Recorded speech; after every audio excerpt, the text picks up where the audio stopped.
বাংলাদেশে আল্লাহু আকবার বলতেও ভয় ছিল, নারায়ে তাকবীর আল্লাহু আকবার স্লোগান দিতেও ভয় ছিল, যতদিন পর্যন্ত স্বৈরাচার হাসিনা বাংলাদেশে ছিল।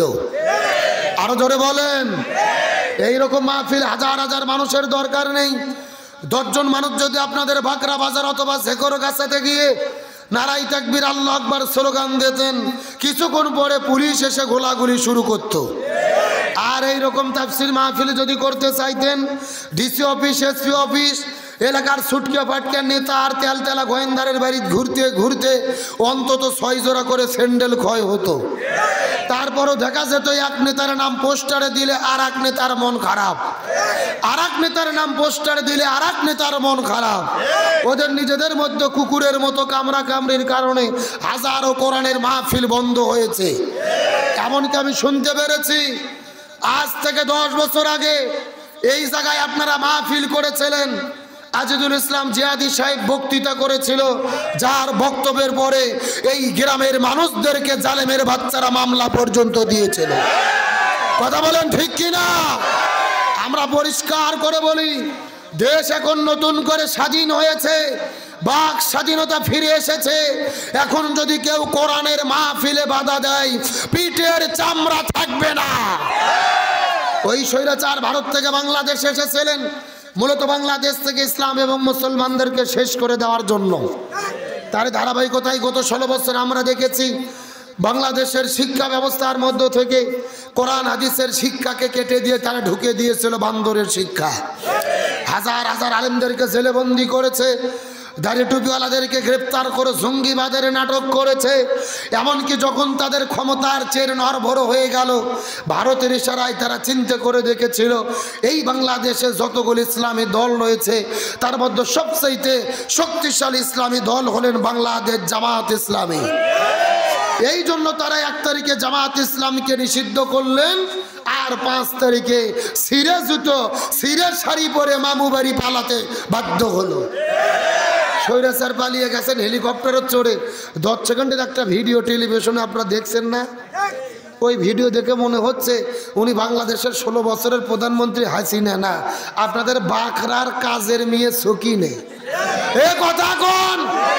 ওর শাড়ির কুচিও ঠিক নাই আর চুলও ঠিক নাই। তার মানে বোঝা যায় উনি পালানোর আগে মনোযোগ দিয়ে শাড়িটাও পরতে পারেনি। আর ঘনঘুমনের মধ্যে গোস্ত ভুনো করছে, ইলিশ মাছ রান্না করছে, 14 প্রকারের তরকারি, গরম ভাত। আল্লাহর কি খেলা? আল্লাহ খাওয়ার পর্যন্ত টাইম দেয়নি। এ জোরে বলেন, এগুলো কার খেলা? আল্লাহ তাআলা বলছেন আমাকারু আমাকার আল্লাহ আল্লাহু খায়রুল মাকিরিন। তারাও ষড়যন্ত্র করে, আল্লাহ কৌশল অবলম্বন করে। কার কৌশল বিজয়ী হয়? আল্লাহ বলছেন ইয়াকিদুনা কায়দা ওয়া আকিদু কায়দা। তারাও কায়দা কৌশল করে, আল্লাহরও কিছু কায়দা কৌশল আছে। আমার দিকে লক্ষ্য করেন, স্বৈরাচার ভারতে যাওয়ার পরে সিঙ্গাপুরে যেতে চেয়েছে, ভিসা হয় নাই। কানাডায় যেতে চেয়েছে, ভিসা হয় নাই। আমেরিকাতে যেতে চেয়েছে, ভিসা হয় নাই। কোরআনের পাকে আল্লামা সাইদি বলেছিলেন এমন একটা সময় আসবে এই স্বৈরাচাররা পালানোর জন্য ইঁদুরের গর্তও খুঁজে পাবে না। আরো জোরে বলেন। আমার মনে বলে আল্লামা সাইদি যে বক্তব্য দিয়ে গেছে, আজকে স্বৈরাচারদের সঙ্গে 100% তার বক্তব্য মিলে গেছে। কিন্তু মনের মধ্যে বড় কষ্ট, ওরা পালিয়ে যাওয়ার পরও ষড়যন্ত্র বন্ধ হয়নি। গতকালকে দেখেছেন গাজীপুরে ওই স্বৈরাচারেরা আবার ছাত্রদের উপরে হামলা করেছে, আহত করে দিয়েছে। এমনকি আজকে সন্ধ্যার দিকে এক ছাত্রকে লক্ষ্য করে তারা গুলি করেছে। আমরা সরকারকে ধন্যবাদ দেই, তারা উদ্যোগ গ্রহণ করেছে। যৌথ বাহিনী আজ থেকে বাংলাদেশে খেলা শুরু করে দিয়েছে, একটা অপারেশন শুরু করেছে, যে অপারেশনের নাম হলো ডেভিল হাট। কি হাট? ডেভিল হাটের উদ্দেশ্য কি? শয়তানদেরকে খুঁজে খুঁজে বের করা। কথা কন না গা? মানে শয়তান খোঁজার অভিযান। স্বৈরাচারদের যত দোসর আছে দেশে অস্থিতিশীলতা করতেছে, ছাত্রদের হামলা করতেছে, এদের খুঁজে খুঁজে বের করবে। RAB, police, BGB, army, answer বাহিনী, যত প্রশাসন আছে যৌথ বাহিনীরা এই ডেভিল হার্ট অপারেশন করবে। তাদের সেলুট দেই, সাধুবাদ দেই, শুভকামনা করি। কিন্তু বলতে চাই, শুধু মুখে ঘোষণা করলে হবে না, কার্যকরী পদক্ষেপ গ্রহণ করেন। আর কোন স্বৈরাচার সন্ত্রাসীদেরকে বাংলার মানুষ দেখতে চায় না। আমরা তো দেখেছি গত কয়েক বছর আগে আপনাদের যশোর সাতক্ষীরা শুধুমাত্র জামাত ইসলাম করার জন্য, বিএনপি করার জন্য এই যৌথ বাহিনীর অভিযানের নাম দিয়ে বুলডোজার দিয়ে জামাত বিএনপির ভাইদের বাড়ি ঘরকে মাটিতে মিশে দিয়েছে। সেখানে যৌথ বাহিনীর অভিযান হলো, আর 6 মাস পার হয়ে গেল, আপনারা কি করলেন? গত 3 দিন আগে ধানমন্ডি 32 মাটিতে মিশে দিয়েছে। কিছু কিছু লোকের মনে খুবই জ্বালা, এত মায়া, এত মহব্বত, এত মানবতা। ধানমন্ডি 32কে কেন ভাঙা হলো? এই সমস্ত বুদ্ধিজীবীদেরকে বলতে চাই, আজ থেকে 10 বছর আগে বাংলাদেশের 3 প্রধানমন্ত্রী বেগম খালেদা জিয়াকে তার স্বামীর বাড়ি থেকে এক কাপড়ে গলা ধাক্কা দিয়ে বের করে দেওয়া হয়েছিল। খালেদা জিয়া কেঁদে কেঁদে বাড়ি থেকে বের হয়েছিল। তখন তোমাদের মানবতা কোথায় ছিল? জামাত বিএনপির ভাইদের বাড়ি ঘর বুলডোজার দিয়ে সাতক্ষীরে মাটিতে মিশে দিল, তখন তোমাদের মানবতা কোথায় ছিল? তার মানে বোঝা যায় তখন তোমাদের মানবতা কাজ করেনি, এখন তোমরা মায়া কান্না কাঁদতেছ।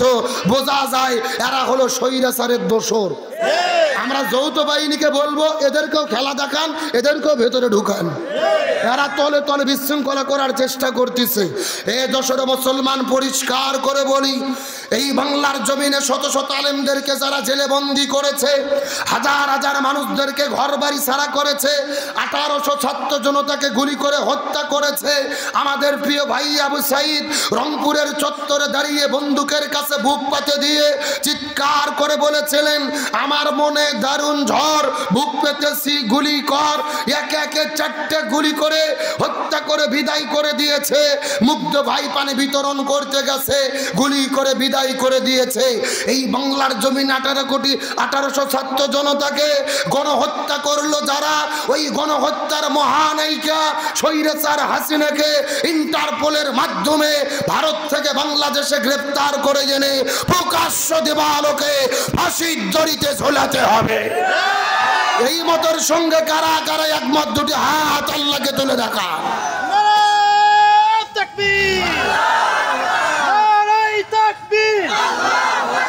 ইসলামের শত্রুরা, দুনিয়ার মুসলিম, তোমার নেতা আমার নেতা, কোরআন হাদিস যেখানে, কোরআন হাদিস যেখানে, কোরআন হাদিসের আলো, নারায়ে তাকবীর। এ যশোরের মুসলমান, গভীর মনোযোগ। আল্লাহ বলেছেন, মান কতালা নাফসান বিগাইরি নাফসিন আও ফাসাদিন ফিল আরদ ফাকাআন্নামা কতালান নাস জামিয়া। নিরপরাধ একজন মানুষকে হত্যা করা মানে হলো তামাম পৃথিবীর সমস্ত মানুষকে হত্যা করার শামিল। একজনকে হত্যা করা মানে হলো তামাম পৃথিবীর সকল মানুষকে হত্যা করা। এখন বলেন তো, এই স্বৈরাচাররা কি একজনকে হত্যা করেছে না শত শত হত্যা করেছে? এই হত্যার বিরুদ্ধে কথা বলা কি অপরাধ? বিচার চাওয়া কি রাজনীতি? কিন্তু দেখবেন আগামীকালকে আপনাদের বাকরা বাজারে গল্প হবে, কিছু কিছু লোক গল্প করবে। গতকাল আব্দুল সালাম যুক্তিবাদী এসেছিল ওয়াজ করতে বিষ্ণুপুরে। এটা কি ওয়াজ হলো? এটা রাজনীতি হলো। কথা কর না কে? এরা কিন্তু ওই স্বৈরাচারের দোসর, ওই দলের লোক, কিন্তু আর নিজেদের পরিচয় দেয় না। এখন নিজেদের পরিচয় গোপন করে সুশীল সেজেছে, সুশীল। গভীর মনোযোগ, ভালো করে বোঝেন। আগামীকালকে আজকের ওয়াজের বিরোধিতা করবে যারা, মনে করবেন স্বৈরাচারের দোসর তারা। তার কারণ রাসূল বলেছেন, শুধু হাতের মধ্যে তরোয়াল নিয়ে যুদ্ধ করা জিহাদ নয়, জালেমের জুলুমের বিরুদ্ধে কথা বলা সবচাইতে বড় জিহাদ। আর ওই জালেমের জুলুমের বিরুদ্ধে আমি স্বৈরাচার হাসিনা দেশে থাকতেও কথা বলেছি, এখনো বলে যাবো ইনশাল্লাহ। কাউকে ভয় করার দরকার আছে? শোনেন, আর একটা কথা বলে বাদ শুরু করি। এখন আবার নতুন করে কিছু কিছু মুফতি বেড়েছে। মুফতি জীবনে মাদ্রাসার বারান্দায় যায়নি, এরা ফতোয়া দেয় কি জানেন? বলে এখন আর মাহফিলে ওয়াজ হয় না, মাহফিলে যেয়ে কোনো লাভ নাই, মাহফিলে শুধু গিবত হয়, গিবত হয়। মানে আমরা একটু হাসিনের কথা বলি তো ওদের কলজেত লাগে। এখন বলতে পারে না আমাদের নেত্রীর নামে কথা বলে, তা বলে না, বলে হুজুরে শুধু গেবত করে, গেবত করে। ওয়াজ শুনে লাভ কি? একটা ফতুয়া শোনেন, ওয়াজ পরে হবে। গেবত হলো 2 প্রকার, জোরে বলেন কয় প্রকার? এক গেবত হলো হারাম, আর এক গেবত হলো জায়েজ। হারাম কোন গেবত? এই যে মুরব্বি চাচা কোনো অন্যায় করেনি, আমি যদি তার নামে কোনো বদনাম করি, তার বিরুদ্ধে কথা বলি, এটা হলো গেবত। কথা কি ঠিক আছে? কিন্তু এই যে হুজুর মাথার টুপি, মুখের মধ্যে দাড়ি, কিন্তু আবু জেহেল যা যা করছে এই হুজুরও তা করছে। এর ব্যাপারে গীবত করা শুধু জায়েজ না, কোনো কোনো ক্ষেত্রে ফরজ। কথা কর না গা। আসেন দলিল নেন কোরআন থেকে। আল্লাহ নিজেই কোরআনে গীবত করে বলেছেন, তাব্বাত ইয়াদা আবি লাহাবিউ ওয়া তাব। আল্লাহ বলতেছেন আবু লাহাবের হাতও ধ্বংস, পাও ধ্বংস, পুরো 14 গোষ্ঠী ধ্বংস। তে আল্লাহ কি আবু লাহাবের গীবত কোরআনে করেনি? আচ্ছা বলেন তো, আল্লাহ কি কোরআনে আবু জেহেলের কথা বলেনি? ফিরআউনের কথা বলেনি? নমরুদের কথা বলেনি? তার মানে বোঝা যাচ্ছে যাদের চরিত্র ফিরআউন, আবু জেহেল, নমরুদ, হামান, কারুনের সাথে মিলে যাবে, এদের বিরুদ্ধে গীবত করা শুধু জায়েজ না, কোনো কোনো ক্ষেত্রে ফরজ। এ কথা কর না গা। এখন আপনার নেত্রীর চরিত্র যে আবু জেহেলের সাথে মিলে, কথা কর না গা, তাহলে এটা বললে কি গীবত হবে? আর গীবত যদি হয় ওই গীবত করা যাবে, কারণ ওদের চরিত্র আবু জেহেলের সাথে মিল আছে। আল্লামা শাইখুল হাদিস আল্লামা মামুনুল হক, আপনার নাম শুনেছেন? উনি একটা কথা বলছে, ওটা বলার পর বাদ শুরু করবো, রাগ করতেছেন নাকি?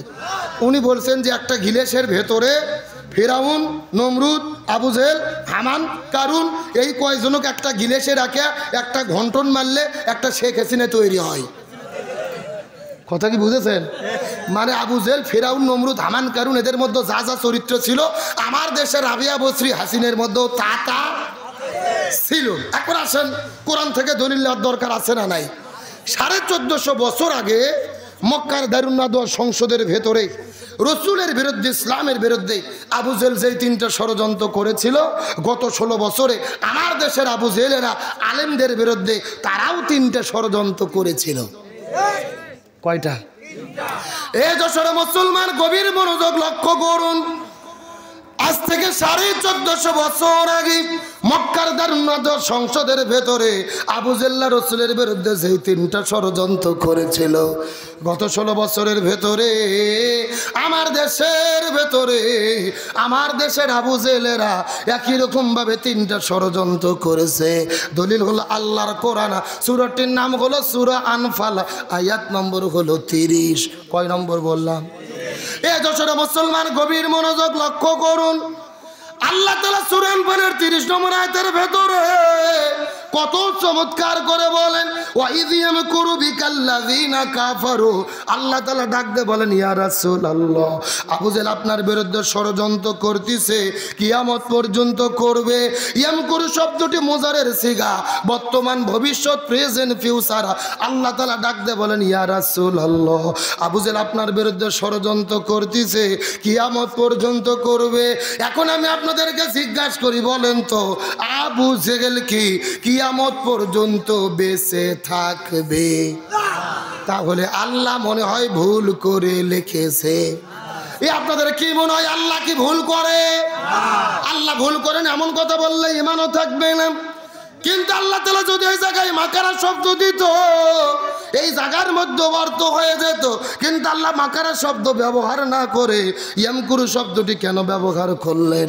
এই আয়াতের ব্যাপারে তামাম পৃথিবীর ভেতরে সমস্ত মুফাসসির কিরাম একমত পোষণ করেছেন, কিয়ামত পর্যন্ত আবু জেহেল থাকবে না।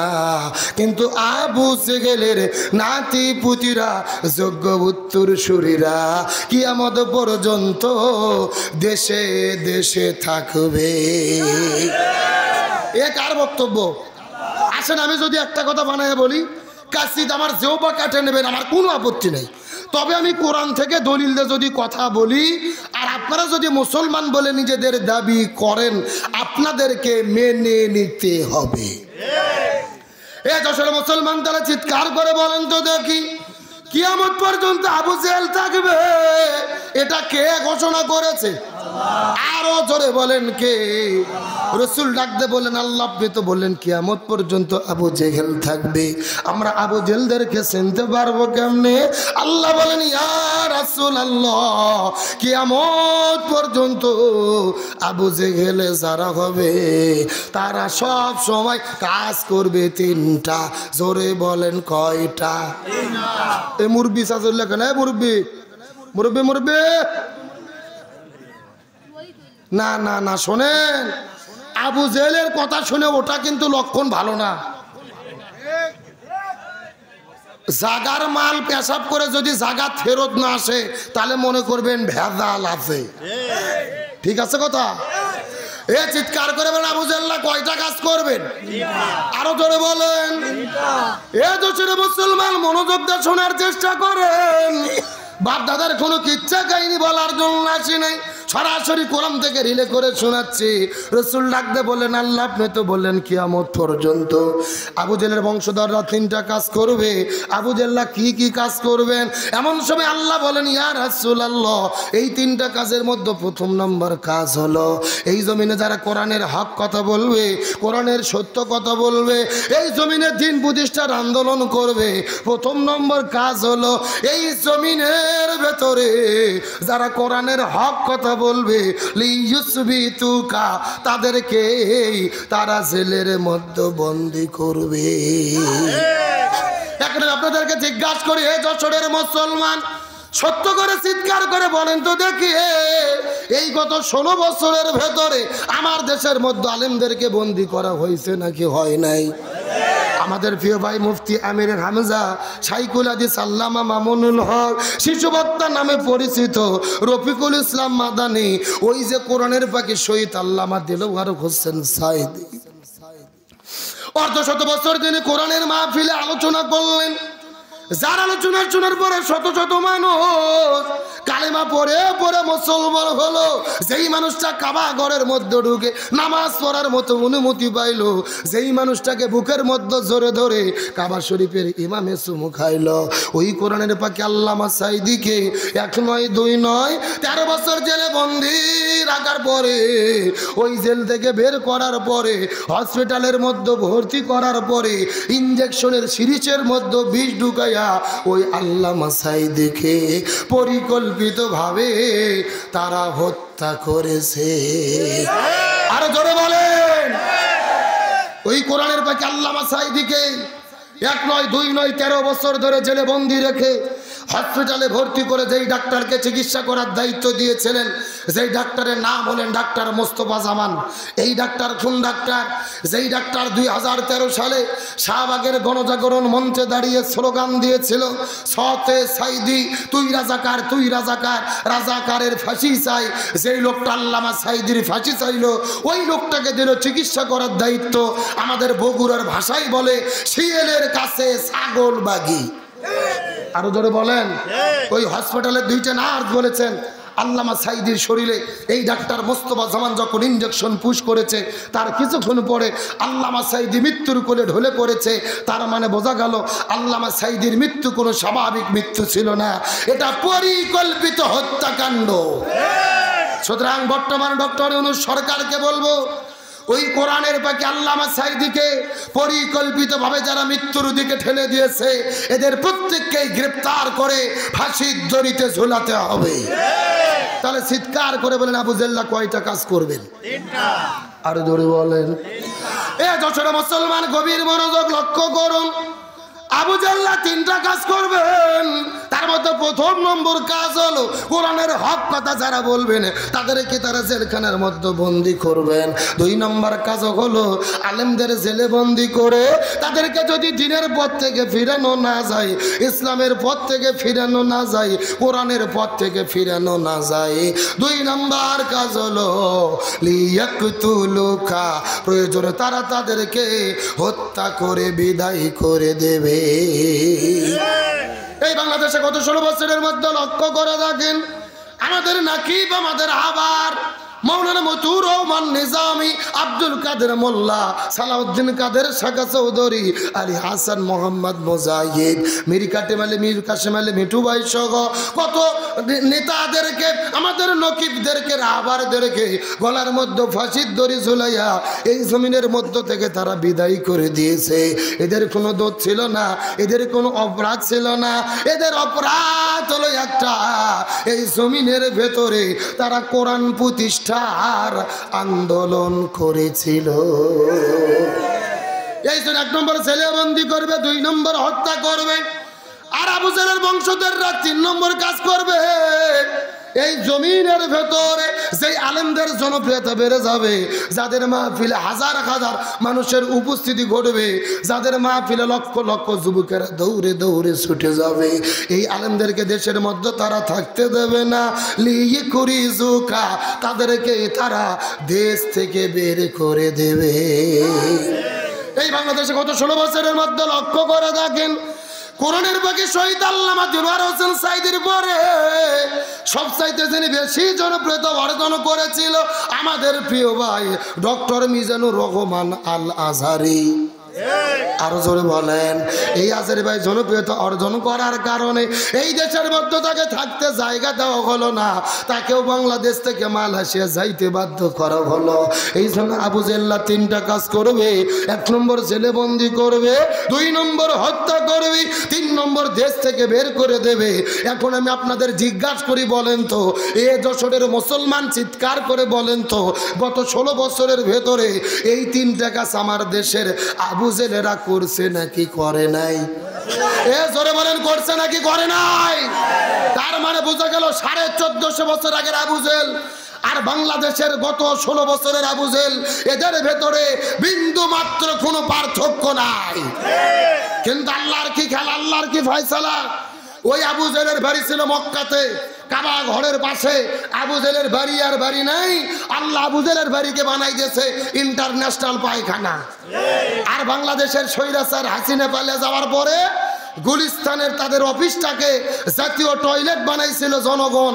আর গত 3 দিন আগে ধানমন্ডি 32কে মাটির সঙ্গে মিশে দিয়ে ছাত্র জনতা ধানমন্ডি 32কেও জাতীয় টয়লেট ঘোষণা করেছে। এগুলো কার খেলা? জোরে বলেন, কার ফয়সালা? মানুষের ওপর যখন জুলুম অত্যাচার সর্বোচ্চ পর্যায়ে চলে যায়, ওই মক্কার আবু জেলের বাড়ি যেরকম পায়খানা, এখন আমার দেশের স্বৈরাচারের এমপি মন্ত্রী দোসর অফিস ধানমন্ডি 32 জাতীয় টয়লেট করতেছে। কিছু ছাত্র দেখলাম ধানমন্ডি 32 ভেঙে কিছু কিছু ইট নিয়ে বাড়িতে যাচ্ছে। সাংবাদিকরা জিজ্ঞেস করলো, কি ব্যাপার তোমরা ইট নিয়ে যাচ্ছ কেন? বলতেছে এই ইটটাকে আমার বাড়িতে স্মৃতি হিসেবে রাখবো, আর একটা ইট নিয়েছি টয়লেটে লাগাবো। কথা কি বোঝেন নাই? মানে তাদের প্রতি মানুষের ঘৃণা এত পর্যায়ে চলে গেছে। ভালো করে বুঝবেন, ওই আবু জেলের বাড়ি ইন্টারন্যাশনাল পায়খানা। তামাম পৃথিবীর মানুষেরা হজ করতে যায়, বেশি করে খায়, কোনো কিছু করুক আর না করুক, আবু জেলের বাড়ির যে কাম সারে। আর আজকে ঢাকাতে গুলিস্তান বলেন, ধানমন্ডি 32 বলেন, এগুলো যদি জাতীয় টয়লেট হয়, সরকারকে বলি জাদুঘর নয়, এগুলোকেও জাতীয় টয়লেট বানানো হোক। ছাত্রদের দাবি মেনে নিয়ে তাহলে বাংলাদেশ যতদিন থাকবে এই দেশের জনগণ তাদের প্রতি ঘৃণা স্থাপন করবে। যুগে যুগে পৃথিবীর ইতিহাস, যত জালেম পৃথিবীতে ছিল, কারু বাড়ি পৃথিবীতে আল্লাহ তাআলা টিকেই নাই। ফিরাউনের বাড়ি নাই, নমরুদের বাড়ি নাই, আবু জেলের বাড়ি নাই। এই দেশে যারা আবু জেলের বংশধর তাদের বাড়ি উৎখাত করা হচ্ছে। কি মনে করেন আল্লাহর ইশারা ছাড়া কাজ হয়? গভীর মনোযোগ ভালো করে বোঝেন। তারা চেয়েছিল আল্লামা সাইদির মাহফিলে লক্ষ লক্ষ লোক হয়। ওরা ভেবেছিল সাইদিকে হত্যা করি, আর কোন বক্তার মাহফিলে লোক হবে না। আল্লাহর কি খেলা, সাইদির মাহফিলে লোক হইতো 1 লাখ, আর আজারি যশোরে আসে লোক হয়েছে 25 লাখ। আল্লাহু আকবার কোন? কার ফয়সালা? আল্লাহ তাআলা বুঝাইতে চাই, আলেমদের হত্যা করে, দেশ ছাড়া করে, জেলেবন্দি করে কোরআনের গণজোয়ার বন্ধ হবে। আল্লামা সাইদি বলেছিলেন মৃত্যুর আগে, এই যে লক্ষ লক্ষ মানুষ আমার মাহফিলে আসে, এগুলো আমার আকর্ষণে আসে না, এগুলো আসে আল্লাহর কোরআনের আকর্ষণে। সুতরাং আপনি আলেমদের বন্দি করে কি করবেন? এক সাইদিকে হত্যা করবেন, আল্লাহ 100 সাইদি বানাইয়া দেবে। এক আজারিকে দেশ ছাড়া করবেন, 100 আজারি আল্লাহ পাঠাইয়া দেবে। এক আমির হামজাকে জেলে বন্দি করবেন, 1000 আমির হামজা আল্লাহ বানাইয়া দেবে। কারণ আল্লাহ চ্যালেঞ্জ করেছেন, ইন্না নাহনু নাযালনা যিকরা, নিশ্চয় এই কোরআন আমি অবতীর্ণ করেছি। এই কোরআনকে কে হেফাজত করবে? আল্লাহ। আরো জোরে বলেন, ইন্না নাহনু নাযালনা যিকরা ওয়া ইন্না লাহু হাফিজুন। আল্লাহ বলছেন কোরআন আমি অবতীর্ণ করেছি, এই কোরআনকে আমি হেফাজত করব। তবে বাংলাদেশে স্বৈরাচার মোকাবেলায় কোরআন প্রতিষ্ঠার জন্য জামাত বিএনপি যত দল আমরা আছি, দলাদলি করলে হবে না, আমাদের এক দল থাকতে হবে। আর আমরা নিজেদের মধ্যে যদি কামড়াকামড়ি করি, স্বৈরাচার বলতেছে আমি সীমান্তের কাছে আছি, যে কোনো সময় চট করে ঢুকে পড়তে পারি। কথা কর না। আমরা বলতেছি ম্যাডাম আসেন, এটা তো আমরা বাবার দেশ, আসেন, আপনি চট করে ঢুকবেন আর আমরা আপনাকে ফট করে আয়না ঘরে ঢুকে দেবো। এ যেরকম কি ঘর, বুবু আইবা তুমি আইবা গো, এইবার আইসা বুবু ক্ষমতা পাইবা না। একটু জোরে বলেন, জোরে বলেন, বুবু আইবা তুমি আইবা গো, এইবার আইসা বুবু ক্ষমতা পাইবা না। খোঁজ নেই বুবু কাদের কাকার, অবস্থা খারাপ দরবেশ বাবার, হারুন আঙ্কেল এখন সামনে আসে না। নেতা কর্মী সব জেলের ভেতর, বুবু আসে ডরের উপর, কখন জানি আসে গ্রেফতারি পরোয়ানা। বুবু আইবা তুমি আইবা গো, এইবার আইসা বুবু সিংয়ের পাইবা না। কথা বলেন ঠিক কিনা? আল্লাহর কোরআন বলেছে কুতিবা আলাইকুমুল কিসাস, জীবনের পরিবর্তে জীবন, হাতের পরিবর্তে হাত, পায়ের পরিবর্তে পা, চোখের পরিবর্তে চোখ। এই আয়াতের ডিজিটাল ব্যাখ্যা হলো আয়না ঘরের পরিবর্তে আয়না ঘর। এখন বলেন আয়না ঘর কি আমরা তৈরি করেছি না করাই করেছে? আমাদের প্রিয় ভাই ব্রিগেডিয়ার আমার আজমি ব্যারিস্টার আরমানকে 13 বছর ধরে আয়না ঘরে বন্দি করে রেখেছে। সূর্যের আলো দেখতে দেয়নি, বাইরের বাতাস দেখতে দেয়নি, এমনকি আজান যখন হতো বক্সে গান বাজাইয়া আজান পর্যন্ত শুনতে দিত না। সুতরাং ডক্টর ইউনূস সরকারকে বলবো, স্বৈরাচারের এমপি মন্ত্রী দোসর যারা গ্রেপ্তার হয়েছে এদের জেলে রেখে জামাই আদর করলে হবে না, এদের প্রত্যেকেই আয়না ঘরে বন্দি করে রাখতে হবে। গত 3 দিন আগে দেখেছেন ধানমন্ডি 32 ভেঙে দিয়েছে, ওই ধানমন্ডি 32-এর ভেতরেও আয়না ঘরের সন্ধান পাওয়া গেছে। কত মানুষের মাথা চুল কত কি বের হচ্ছে, একটা মানুষ শুধু ক্ষমতার থাকার জন্যে কত জুলুম করতে পারে। বাংলাদেশের নাগরিক না হলে আমরা বুঝতাম না। আলোচনা কি চলবে? শেষ পর্যন্ত থাকবেন তো ইনশাল্লাহ? দেখি থাকবেন না কারা কারা, একটু হাত তোলেন। আলহামদুলিল্লাহ, এক ভাই তুলছে না বুঝে। সত্য সত্য কারা কারা থাকবেন হাত তোলেন তো দেখি। সবাই সবাই লিল্লাহে তাকবীর। এ সাউন্ড হয় না, হাত উঠান দিকে, উঠান উঠান উঠান, মুরবি মুরবি হাত উঠান, সেলাই হাত উঠে দিকে সবাই একটু গলা কাকার দান তো দেখে। লিল্লাহে তাকবীর। আল কোরআনের আলো, আল হাদিসের আলো, দুনিয়ার মুসলিম ইসলামের শত্রুরা, কোরআন আছে যেখানে, হাদিস আছে যেখানে, লিল্লাহে তাকবীর। আলহামদুলিল্লাহ বলেন। আপনারা সবাই কিন্তু হাত তুলে ওয়াদা করলেন শেষ পর্যন্ত থাকবেন। এখন না থেকে যদি উঠে চলে যান, ওয়াদা ভঙ্গ করা কিসের লক্ষণ? আরো জোরে বলেন।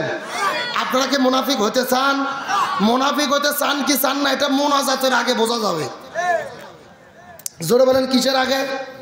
মোনাজাতের আগ পর্যন্ত লক্ষ্য করে দেখেন কারা কারা উঠে উঠে চলে যায়। যারা যারা উঠে যাবে মনে করবেন এই গ্রুপের লোক। আল্লাহ শেষ পর্যন্ত থাকার তৌফিক দিক বলেন আমিন।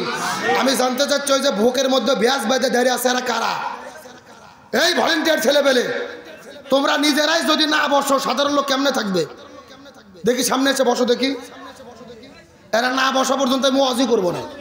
ওরা হয় বসবে না হলে বাড়িতে যাবে, ঝিরঝির করার টাইম নেই। না না, ও যে কথা শুনতেছে না, ডাসের লাগান চাই আছে কারা? এ ভাই, চশমালা ভাই সামনে আসুন তো দেখি।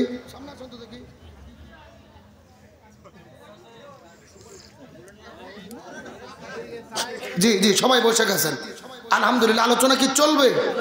তাহলে চিৎকার করে বলে, যুগে যুগে আলেমদের বিরুদ্ধে যতই ষড়যন্ত্র হোক, আলেমদেরকে সম্মান দান করবে কে?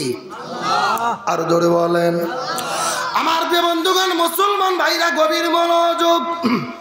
কোনো দিকে নজর নাই, কোনো দিকে তাকাতাকি নাই। সুন্দর করে কথাগুলো ভালো করে বোঝার চেষ্টা করবেন। ছোট্ট করে সুন্দর করে একটা ঘটনা বলার পরে, একটা শিক্ষা দেওয়ার পর আপনাদের মধ্য থেকে বিদায় নিয়ে চলে যাব। আল্লাহ তাআলা যুগে যুগে আলেমদেরকে কেমন ভাবে সম্মান দান করেন।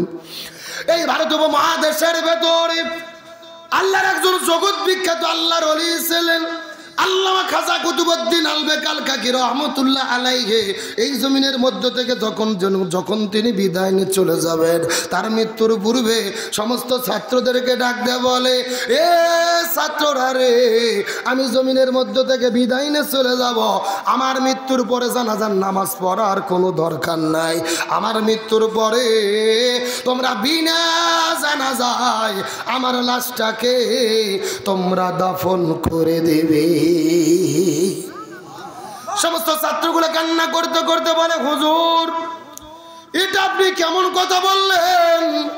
আপনি ভারত উপমহাদেশের ভেতরে একজন জগৎ বিখ্যাত আল্লাহর ওলি, অথচ আপনি জমিন থেকে বিদায় নিয়ে চলে যাবেন। আপনার মৃত্যুর পরে আমরা কেন জানাজার নামাজটা পড়তে পারবো না? খাজা ডাকতে বলে, পৃথিবীর মানুষেরা রে, আমার মৃত্যুর পরে যদি তোমরা নামাজ পড়তে চাও, যেই মানুষটা নামাজের ইমামতিত্ব করবে ওই লোকের মধ্যে কমপক্ষে 4টে গুণ থাকা লাগবে। এই 4টে গুণের যদি লোক খুঁজে পাওয়া যায়, এই 4টে শর্তের যদি লোক খুঁজে পাওয়া যায়, ওই লোকটা নামাজের ইমামতিত্ব করবে। আর 4টে গুণের লোক যদি খুঁজে পাওয়া না যায়, তাহলে জানাজা হবে না। বিনা জানাজায় আমার লাশটাকে তোমরা কবরে দাফন করে দেবে। সমস্ত ছাত্রগুলো কান্না করতে করতে বলে, হুজুর আপনি যেদিন জমি থেকে বিদায় নিয়ে চলে যাবেন, আপনার মৃত্যুর পরে যেই লোকটা নামাজের ইমামতিত্ব করবেন ওই লোকের মধ্যে কি কি 4টে গুণ থাকা লাগবে? দয়া করে বলেন তো দেখি। খাজা ডাকতে বলে, মনোযোগ দিয়ে শোনো, আমার মৃত্যুর পরে যেই লোকটা নামাজের ইমামতিত্ব করবে ওই লোকের মধ্যে 4টে গুণ থাকা লাগবে। তার মধ্যে প্রথম নম্বর গুণ হলো, আমার মৃত্যুর পরে যেই লোকটা নামাজের ইমামতিত্ব করবে এই লোকটা এমন একজন লোক হবে যেই লোকটা 40 বছর ধরে একাধারে তাকবীরে উলার সঙ্গে 40 বছর ধরে জামাতে নামাজ আদায় করেছে। কয় বছর বললাম? 1 নম্বর শর্ত, যেই লোকটা 40 বছর ধরে তাকবীরে উলার সঙ্গে জামাতে নামাজ আদায় করেছে। 2 নম্বর শর্ত হলো, যেই লোকটা আমার নামাজের ইমামতিত্ব করবেন ওই লোকটা এমন একজন লোক হবে যেই লোকটা 40 বছর ধরে শুধু ফরজ নামাজ পড়ছে এমন নয়, 40 বছর ধরে ফরজ নামাজগুলো জামাতে পড়ার পাশাপাশি গভীর রজনীতে ঘুম থেকে উঠে 40 বছর ধরে তাহাজ্জুদের নামাজটাও পড়তে মিস করে না। 1 নম্বর 40 বছর ধরে জামাতে ফরজ নামাজ আদায় করেছে। 2 নম্বর 40 বছর ধরে তাহাজ্জুদ পড়েছে।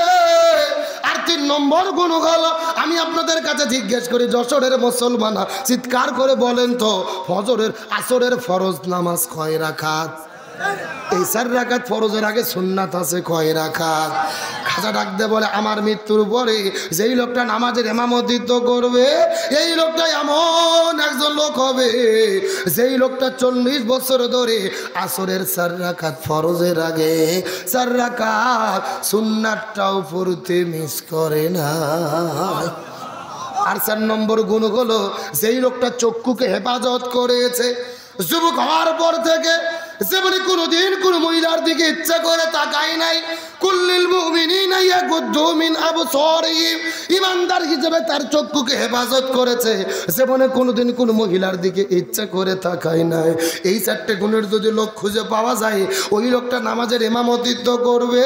আর 4টে গুণের লোক যদি খুঁজে না পাওয়া যায় তাহলে জানাজার দরকার নাই, তোমরা বিনা জানাজায় আমার লাশটাকে দাফন করে দিও। চিৎকার করে বলেন তো দেখি, জানাজার জন্য শর্ত আছে কয়টা? সাউন্ড নাই। আচ্ছা, আপনাদের কি কষ্ট হচ্ছে ভাইরা? এই যে আমি বসে আছি মাঝখান দিয়ে সোজা, ডান দিকে 1 ভাগ, বাম দিকে আর 1 ভাগ। আপনারা মুখ বন্ধ করে থাকেন, আপনারা বলেন তো দেখি, খাজার জানাজার জন্য শর্ত আছে কয়টা? আরো জোরে। আপনারা মুখ বন্ধ করেন, আপনারা বলেন তো দেখি, খাজার জানাজার জন্য শর্ত আছে কয়টা? ওরে বাবা, কেরে ভাগ করে দিয়ে না সাউন্ড বাজতেছে, তার মানে আপনারা আলসামি করতেছেন না? যশোরে মুসলমান গভীর মনোযোগ লক্ষ্য করুন। আর কয়েকটা মিনিট আপনাদের মধ্যে কথা বলতে চাই। ডানে যারা আছেন কথা বলবেন, বামে যারা আছেন তারাও কথা বলবেন, মঞ্চের চতুর্দিকে যারা দাঁড়িয়ে বসে আছেন তারাও কথা বলবেন। সবাই মিলে চিৎকার করে একসঙ্গে বলেন তো দেখি, খাজার জানাজার জন্য শর্ত আছে কয়টা? আরো জোরে। জোর হলো না। এই চারটা শর্তের লোক খুঁজে পাওয়া যায় কি না যায়, আর শেষ পর্যন্ত জানাজা হয় কি না হয়, এই আলোচনাটা কি মিনিট 30 শুনবেন আপনারা? জোরে বলেন শুনবেন? শেষ পর্যন্ত থাকবেন তো ইনশাল্লাহ? এই যে পেছনে দাঁড়িয়ে আছে এদের কথা শুনানি গেল না। এ যশোর জেগর গাছা বাগড়ার মুসলমান গভীর মনোযোগ লক্ষ্য করুন। এই চারটে অভিযোগের লোক খুঁজে পাওয়া যায় কিনা, আর এর মধ্যে আমাদের কি শিক্ষা আছে জানার দরকার আছে না নাই? চিৎকার করে বলেন আমরা কিসের মাহফিল এসেছি? আর একটু জোরে বলেন, আরো জোরে বলেন। কিন্তু মনের মধ্যে বড় কষ্ট লাগে, এই বাংলাদেশের এমন নেতা আছে যারা বক্তব্য দেয় যে কোরআনের সাথে রাজনীতির কোনো সম্পর্ক নাই। নাউজুবিল্লাহ বলবেন না? আমি মনে করি যারা বলে কোরআনের সাথে রাজনীতির সম্পর্ক নাই, আসলে তাদের সাথে কোরআনের কোনো সম্পর্ক নাই। তাদের সম্পর্ক যদি কোরআনের সঙ্গে থাকতো এমন বক্তব্য দিতে পারত। আল্লাহ বলছেন লিকুল্লি তিবিয়ানান, এটা এমন একটা কিতাব যেই কিতাবের ভেতরে রান্নাঘর থেকে শুরু করে সংসদ পর্যন্ত যা কিছু লাগবে আমি সব কোরআনে দিয়েছি। সুবহানাল্লাহ বলে। গতকালকে দেখলাম এগুলো নেতা, এক নেতা মাহফিলের অতিথি হয়ে বক্তব্য দিতে গেছে, মঞ্চের উপরে উঠেছে পায়ের মধ্যে জুতা, হাতের মধ্যে মাইক নিয়ে বক্তব্য দিচ্ছে, বলতেছে আমাদের নবী, আমাদের নবী, আমাদের নবী, কি যেন নাম। প্রধান অতিথি বক্তব্য দিচ্ছে, নবীর নাম জানে না। কথা কর না, মানে পেয়াটত বোমা মারলে সুরে ফাতিহা বলতে পারবে না। এরা আবার হুজুরদেরকে বলে যে কোরআনের সাথে রাজনীতির সম্পর্ক নাই। কথা কর না কে? তুই জীবনে কোরআন পড়িসনি, কোরআন ধরিসনি, কোরআন সহিত লাভ নাই, কোরআনে রাজনীতি আছে কিনা তুই কেমনে বুঝলু? কথা কর। মাইক ধরে নবীর নাম বলতে পারতেছে না, বলতেছে আমাদের নবী, কি জানো কি জানো, না না না, 1.5 মিনিট ধরে জিকির করতেছে, নবীর নাম বলতে পারতেছে না। ও হলো মাহফিলের অতিথি, এর চাইতে কিয়ামতের আলামত আর কিছু হতে পারে না। মাহফিলের সভাপতি অতিথি সব হবে আলেম, কিন্তু গত 16 বছরে আমরা দেখেছি ওই দলের নেতা নাম না লেখা পর্যন্ত মাহফিল করতে দেয়নি। কথা কর না কে? আমরা পরিষ্কার করে বলি, আপনি কোরআনে রাজনীতি করতে পারেন, এটা আপনার ব্যর্থতা। আপনি মুসলমান বলে পরিচয় দেন, আপনার তো উচিত ছিল হুজুরদের সঙ্গে কোরআনের টাকওয়ারা। আপনিও করতে পারেন না, আলেমদের বিরোধিতা করেন। মনে রাখবেন কবরের ভেতরে ফেরেশতারা বাটাম নিয়ে রেডি আছে। আপনি যদি আপনার নেতা রাজনীতি করতে পারেন, আমরা কোরআনেরটা করতে পারবো না? আমরা রসুলেরটা করতে পারবো না? রসুল কি রাষ্ট্রপতি ছিল না? রসুল কি 10 বছর কোরআন দিয়ে রাষ্ট্র চালাই নাই?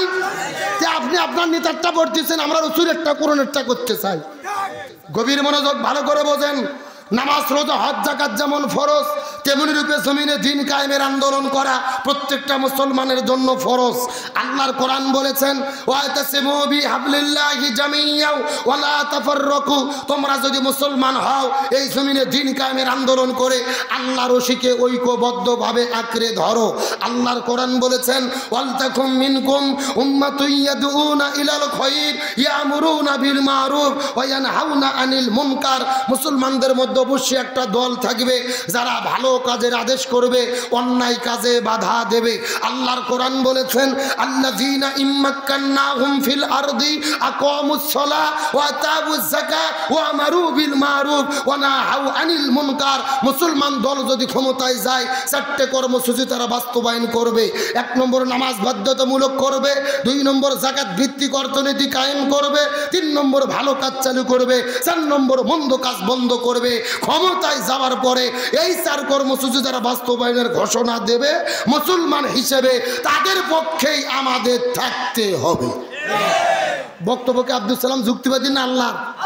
সূরা হজ আয়াত নম্বর 41। জোরে বলেন কয় 40? তাহলে দল যদি করা লাগে কিসের দল করব? এই রাজনীতি যদি করাই লাগে কিসের রাজনীতি করব? কারণ আল্লাহর কোরআন বলেছেন ওয়ামান ইয়াবতাগি গায়রাল ইসলামি দীনান ফালা ইউকবালা মিনহু ওয়া হুয়া ফিল আখিরাতি মিনাল খাসিরিন। হে দশরে মুসলমান গভীর মনোযোগ। আল্লাহ বলেছেন কোরআন বাদ যদি কেউ বিয়ে করে ওই বিয়ে আল্লাহর দরবারে কবুল হবে না। কোরআন বাদ যদি কেউ ব্যবসা করে ওই ব্যবসা আল্লাহর দরবারে কবুল হবে না। কোরআন বাদ যদি কেউ রাজনীতি করে ওই রাজনীতিও আল্লাহর দরবারে কবুল হবে না। তাহলে শান্তির জন্য কি লাগবে? আসেন আমি আপনাদের যুক্তি দিয়ে একটা কথা বুঝাই। যেহেতু নাম লিখে দিয়েছেন যুক্তিবাদী, আমার দিকে তাকান। মনে করেন বাংলাদেশের ঢাকা শহরে বিশাল বড় একটা পানির ট্যাঙ্কি আছে। ওখানে কিসের ট্যাঙ্কি? ওই ট্যাঙ্কির মধ্যে থেকে পাইপ দিয়ে দিয়ে বাংলাদেশের 64টা জেলায় পানি সাপ্লাই দেওয়া হয়। কিন্তু এই ট্যাঙ্কির ভেতরে একটা মরা বিড়াল মরিয়ে পৌঁছে গন্ধ উঠে আসে। আমার কথা বোঝা যায়? এখন একটা পাইপ আস্তে আস্তে আস্তে আস্তে আস্তে আপনাদের যশোর বাঁকড়াতেও এসেছে। এখন বলেন তো বাঁকড়াতে পাইপ দিয়ে যেই পানি বের হচ্ছে ওই পানি ভালো না গন্ধ? আরো জোরে বলেন। এখন গন্ধওয়ালা পানি বের হওয়ার পরে যশোর জেলার যত হুজুর আছে, ইমাম, মসজিদ, খতিব, মুফতি, মুহাদ্দিস, ফকি, আলেমদেরকে ডেকে বলেছে, এই হুজুরের গোষ্ঠীরা, এই যে গন্ধওয়ালা পানি বের হচ্ছে তোমরা ফু দিয়ে দিয়ে পরিষ্কার করো। হবে? মুখের ফু দিয়ে পানি পরিষ্কার হবে?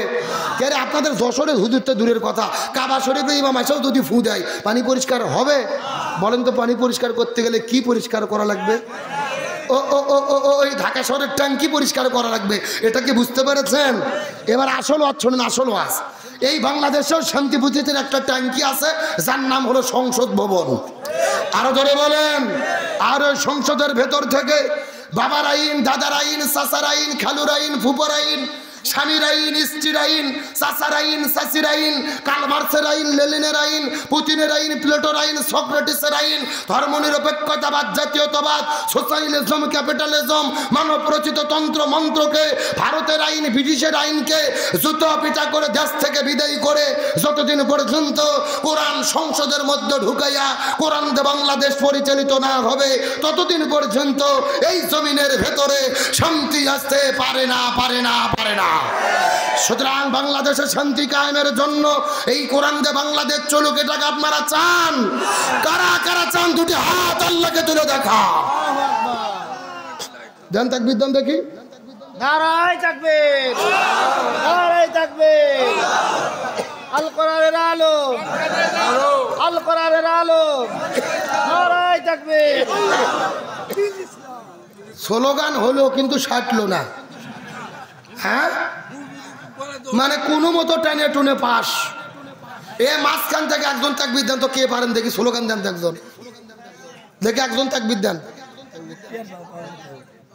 কে রে, একটা লোক নয়, হাঁটু কাঁপে। এই একজন তাকবীর দেন দেখি, এতগুলো লোক বলে।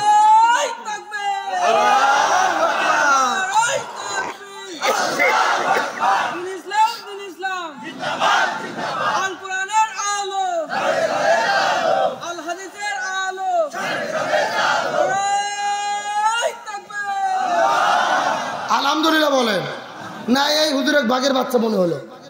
এই একে এক কাপ চা দেন তো হুজুরে। ওই এক কাপ চা খাক আর আমি গরম পানি খাই, আমরা দুইজন ঠিক থাকলে ওয়াজ ঠিক।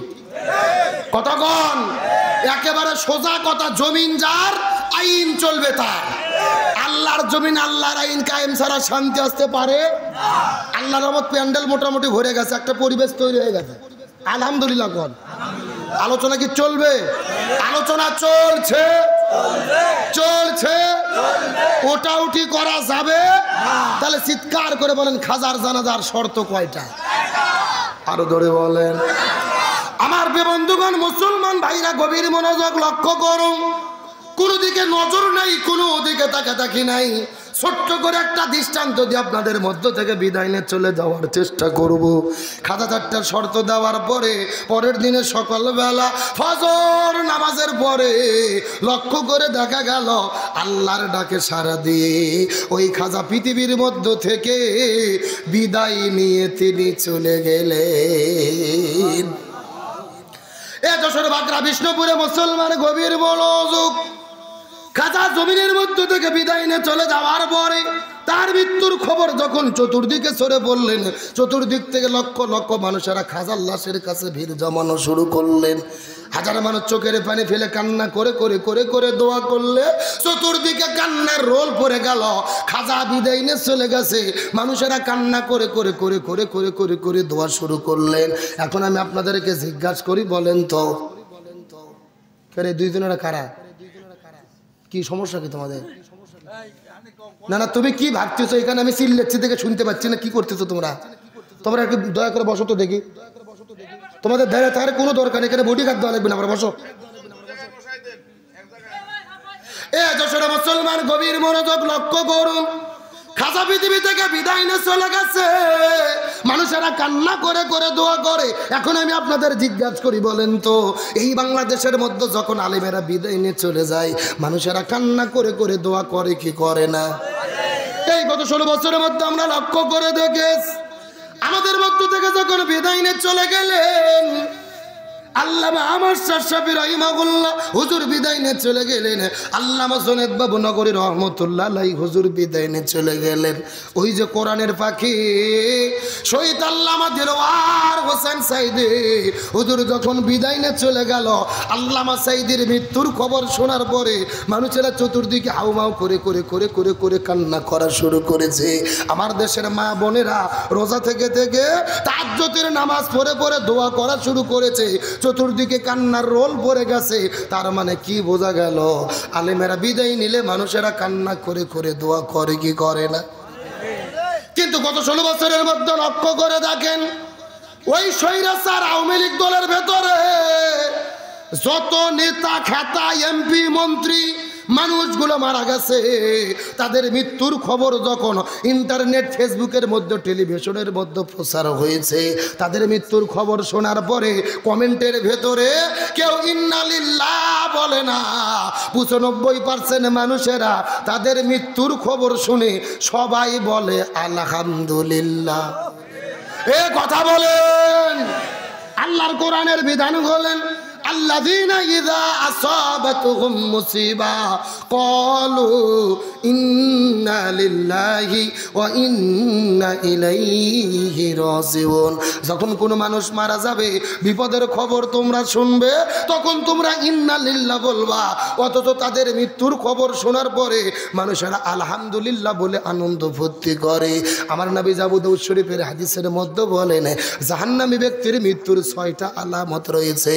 তার মধ্যে অন্যতম আলামত হলো, একটা মানুষ বিদায় নেওয়ার পরে এলাকার মানুষেরা কান্না করে করে তার জন্য যদি দোয়া করে, এটা হলো জান্নাতি ব্যক্তির মৃত্যুর আলামত। কিন্তু পক্ষান্তরে কোনো মানুষ বিদায় নিয়ে যাওয়ার পরে এলাকার মানুষেরা তার মৃত্যুতে যদি খুশি হয়, তার জন্য যদি বদদোয়া করে, রে এটা জান্নাতি মৃত্যু নয়, ওইগুলোই হলো জাহান্নামী ব্যক্তির মৃত্যুর আলামত। ঠিক আরো জোরে বলেন। এই জন্য একজন কবি বলেছেন, সেদিন তুমি এসেছিলে ভাবে কেঁদেছিলে তুমি, হেসেছিল ভুবন, এমনও জীবন তুমি করিবে গঠন, মরণে হাসিবে তুমি কাঁদিবে ভুবন। আপনি মরে যাওয়ার পর এলাকার মানুষেরা যদি আপনার জন্য কান্না করে করে দোয়া করে, তাহলে আপনার যেমন সার্থক সফল হয়ে গেলেন। ওই জায়গাটা বিদায় নিয়ে চলে যাওয়ার পরে মানুষেরা কান্না করেছে। আমার দেশের মধ্যে কোরআনের পাখি আল্লামা সাইদিকে তারা বলেছে রাজাকার, তারা বলেছে নারী ধর্ষণকারী, তারা বলেছে অপরাধী। কিন্তু আল্লামা সাইদির মৃত্যুর পরে আল্লাহ তাআলা প্রমাণ করেছে আল্লামা সাইদি রাজাকার ছিল না, আল্লামা সাইদি ছিলেন আল্লাহর বন্ধু। আল্লামা সাইদির বিদায়ে আসমান কান্না করেছে, আল্লামা সাইদির বিদায়ে জমিনটাও কান্না করেছে। মুসলমান কথাটা ভালো করে বোঝার চেষ্টা করবেন। আপনাদের মনের মধ্যে প্রশ্ন থাকতে পারে, হুজুর এটা আপনি কেমন কথা বললেন? আল্লামা সাইদির মৃত্যুর পরে আসমান জমিন কেমনে কান্না করলে একটু বুঝাই দেন তো দেখি। 1 মিনিটের মধ্যে শুধু শিক্ষার জন্য বলবো, আল্লামা ইমাম তাইমিয়া রহমতুল্লাহ আলাইহি তার কিতাবের মধ্যে বর্ণনা করে বলে, আল্লাহর প্রিয় বান্দারা যখন জমিনের মধ্য থেকে বিদায় নিয়ে চলে যায়, তাদের জন্য আসমান কান্না করে, জমিনটাও কান্না করে। আল্লামা সাইদির মৃত্যুর পরে আসমান জমিন কেমনে কান্না করলো বোঝার চেষ্টা করবেন। ওই কোরআনের পাখি আল্লামা সাইদি যখন বিদায় নিয়ে চলে গেছেন, টেলিভিশনের মধ্যে খবর প্রকাশ করেছেন মাওলানা সাইদি বিদায় নিয়ে চলে গেছে। কেউ বিশ্বাস করতে চায় নাই। প্রথম খবর শোনার পরে কেউ কিন্তু বিশ্বাস করতে চায় না। একজন আরেকজনকে মোবাইল করে, আরেকজনকে মোবাইল করে। মানুষেরা মনে মনে চিন্তা করেছিল আগের দিন সন্ধ্যার দিকে ওই ঢাকা হসপিটালের ভেতরে আল্লামা সাঈদীকে যখন পিকআপ ভ্যান থেকে নামাইয়া হসপিটালের মধ্যে নিয়ে যাওয়া হয়েছিল, আল্লামা সাঈদী এমন জোরে একটা হাসি দিয়েছিল, তার দাঁতগুলো বের করে এত জোরে একটা হাসি দিয়েছিল যে হাসিটা মানুষের এখনো চোখ আর মনের মধ্যে হাসিটা ভেসে বেড়ায়।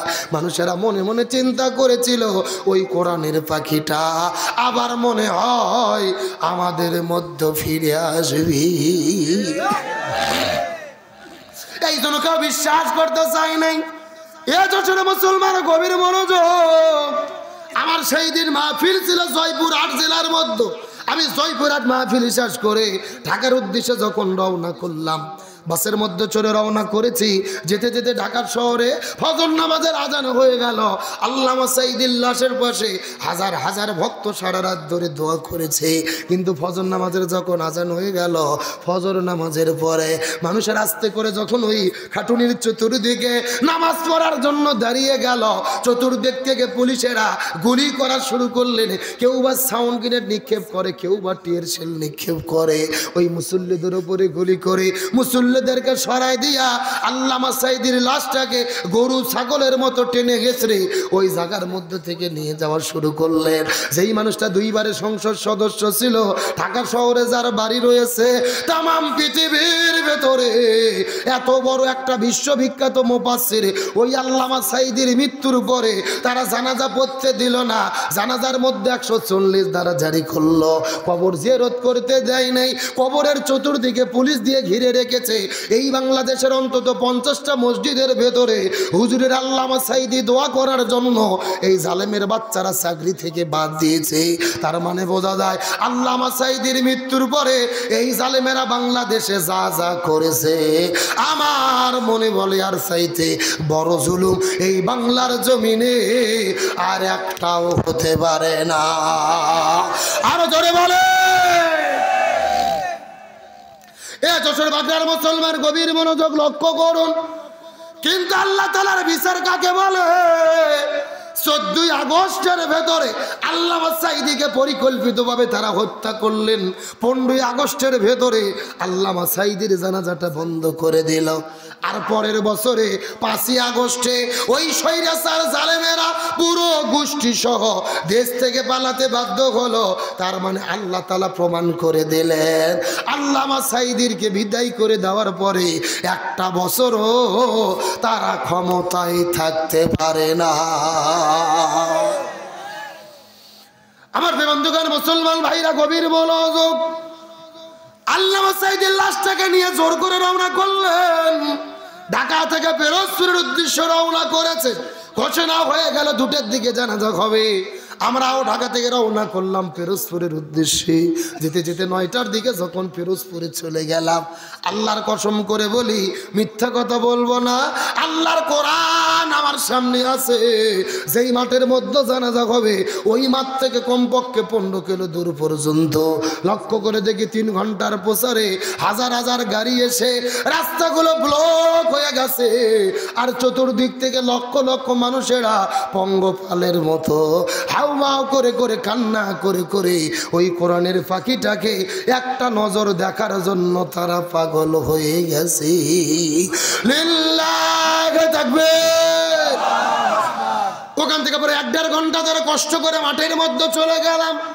বেলা 2টার দিকে জানাজা হওয়ার কথা ছিলেন, কিন্তু যখন 12:30টার দিকে প্রশাসনের ভাইরা জোর করে জানাজাটা পড়ানো শুরু করে দিলেন, নামাজ শুরু হয়ে গেল। লক্ষ লক্ষ মানুষেরা হাউমাউ করে কান্না করা শুরু করেছে। কেউ বা কান্না করতে করতে মাটির মধ্যে সেন্সলেস হয়ে পড়ে যায়, কেউ বা পাগল হয়ে যায়। এই লক্ষ মানুষেরা এমন জোরে হাউমাউ করে কান্না করা শুরু করেছিল, যেই দৃশ্য দেখার পরে আমার যেন মনে হচ্ছিল রে আল্লাহ হাসরের ময়দানের একটা চিত্র জমিনের মধ্যে আল্লাহ তাআলা দেখাতে চায়। লিল্লাহি তাকবীর। এই যশোর মুসলমান গভীর মনোযোগ লক্ষ্য করুন। এই বাংলাদেশের 54 বছরে ইতিহাস হলো যশোরে বৃষ্টি হলে সাতক্ষীরা হয় না, আবার সাতক্ষীরা বৃষ্টি হলে খুলনা রাজশাহীর মধ্যে হয় না, আবার রাজশাহী হলে ঢাকা সিলেটে হয় না।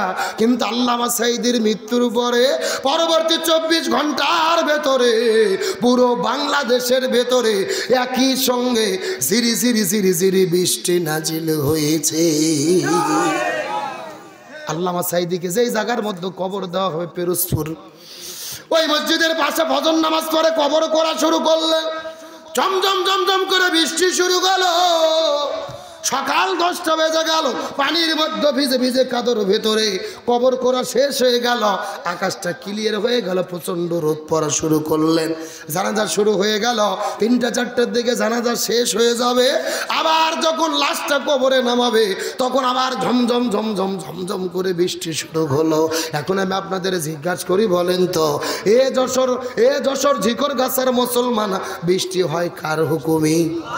আবার বৃষ্টি বন্ধ হয় কার হুকুমে? কিন্তু প্রত্যেকটা ঘটনার মধ্যে আল্লাহর নিদর্শন আছে না নাই? আল্লাহ তাআলা প্রমাণ করলেন ওই কোরআনের পাখির বিদায়ের পরে আসমানটা কান্না করেছে।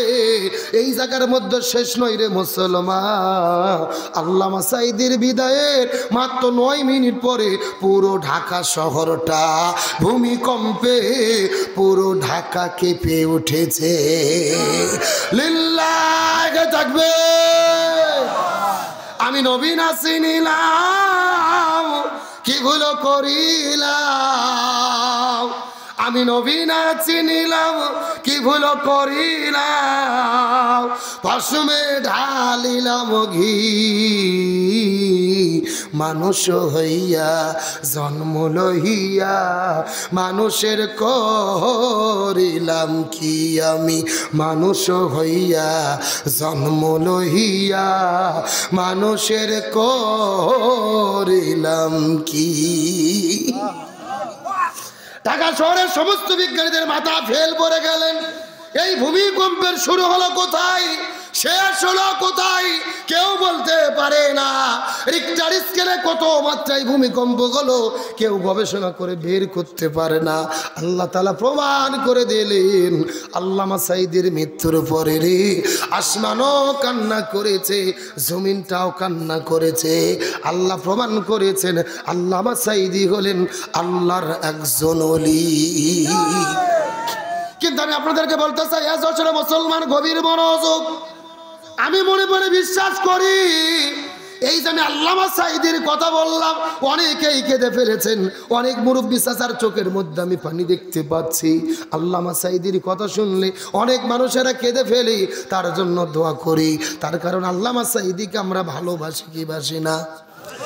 যশোরে মুসলমান মনে পড়ে বিশ্বাস করি এই মাহফিলের মধ্যে বিএনপির ভাইয়েরা আছেন, চরমনার ভাইরা আছেন, জামাত ইসলামের ভাইরা আছেন। গত 16 বছরে কেউ কেউ আওয়ামী লীগের সমর্থন করতো, তারাও 2-4 জন আছেন। কিন্তু আমি বলতে চাই দল যার যার, কিন্তু আল্লামা সাঈদী ছিল সবার। আর জোরে বলেন, আল্লামা সাঈদীকে সব দল মলের উঠতে উঠে সব দলের মানুষেরা ভালোবাসতো। তাহলে চিৎকার করে বলেন তো দেখি, আপনারা সকলে আল্লামা সাঈদীকে ভালোবাসেন কি বাসেন না? আপনারা সবাই ভালোবাসেন। কিন্তু আমি এখন আপনাদেরকে উল্টো কথা বলবো। আল্লামা সাঈদীর ভালোবাসার কথা শুধু মুখে মুখে বললে হবে না। আল্লামা সাঈদীর ভালোবাসার লোকের অভাব নাই, কিন্তু আল্লামা সাঈদীর স্বপ্ন পূরণে কাজ করার লোকের বড় অভাব। তারপর আল্লামা সাঈদী সারা জীবন 2টা স্বপ্ন দেখেছে। জোরে বলেন কয়টা? সারা জীবন আল্লামা সাঈদী 2টা স্বপ্ন দেখেছিল। তার মধ্যে প্রথম নম্বর স্বপ্ন হলো, আল্লাহ আপনি আমাকে শাহাদাতের মৃত্যু দেবেন, আল্লাহ আপনি আমাকে শাহাদাতের মৃত্যু দেবেন। আমার মনটা ডেকে বলে 13 বছর জেলে বন্দি থেকে হসপিটালে ভর্তি করে বিষ প্রয়োগ করে আল্লামা সাঈদীকে হত্যা করা হয়েছিল। এই ওসিলায় আল্লাহ তাকে শহীদ হিসেবে কবুল করবে। আর আল্লামা সাঈদী 2 নম্বর স্বপ্ন দেখেছিল, আল্লাহ আপনি আমাকে ততক্ষণ মৃত্যু দেবেন না যতক্ষণ না বাংলাদেশে কোরআনের সমাজ গঠন হয়, যতক্ষণ না বাংলাদেশে কোরআনের রাষ্ট্র কায়েম হয়। আল্লামা সাঈদী স্বপ্ন দেখে বিদায় নিয়ে চলে গেছে। এখন আমি আপনাদের জিজ্ঞাসা করে বলেন, এ যশোরে মুসলমান, বাংলাদেশ কি কোরআন দিয়ে চলে? জোরে বলেন চলে? চলে না, তার মানে বোঝা গেল আল্লামা সাঈদীর নাম শুধু মুখে মুখে বলে আর ভালোবাসার কান্না করে কোনো লাভ হবে না। আমরা যদি জমিনের ভেতরে আল্লামা সাঈদীর আদর্শ গ্রহণ করে যদি কোরআন বিজয়ের আন্দোলন করতে না পারি, খামাখা মায়া কান্না কেঁদে সারা না পশার কোনো লাভ নাই। এ জোরে বলেন। আল্লামা সাঈদীকে ভালোবাসার লোকের অভাব নাই, কিন্তু আল্লামা সাঈদীর স্বপ্ন পূরণ করে এই বাংলাদেশে কোরআনকে বিজয়ী করার লোকের কাজের কর্মীর বড় অভাব। এই জন্য পরিষ্কার করে বলি, এই বাংলাদেশের স্বাধীনতার 54 বছর পার হয়ে গেছে, একদল ক্ষমতায় এসেছে আর এক দল চলে গেছে, শান্তি দিতে পারেনি। শান্তির জন্য কোরআন লাগবে। সুতরাং আজকের আলোচনার ঘোষণা, এই জমিনে সব দল দেখা শেষ, আগামীতে আলেমদের নেতৃত্বে কোরআনের বাংলাদেশ। সুতরাং বাংলাদেশে কোরআনকে বিজয়ী করে আল্লামা সাঈদীর স্বপ্ন পূরণ করে এই বাংলাদেশে কোরআনকে ক্ষমতায় দেখতে কারা কারা রাজি? দুটি হাত আল্লাহকে তুলে দেখা।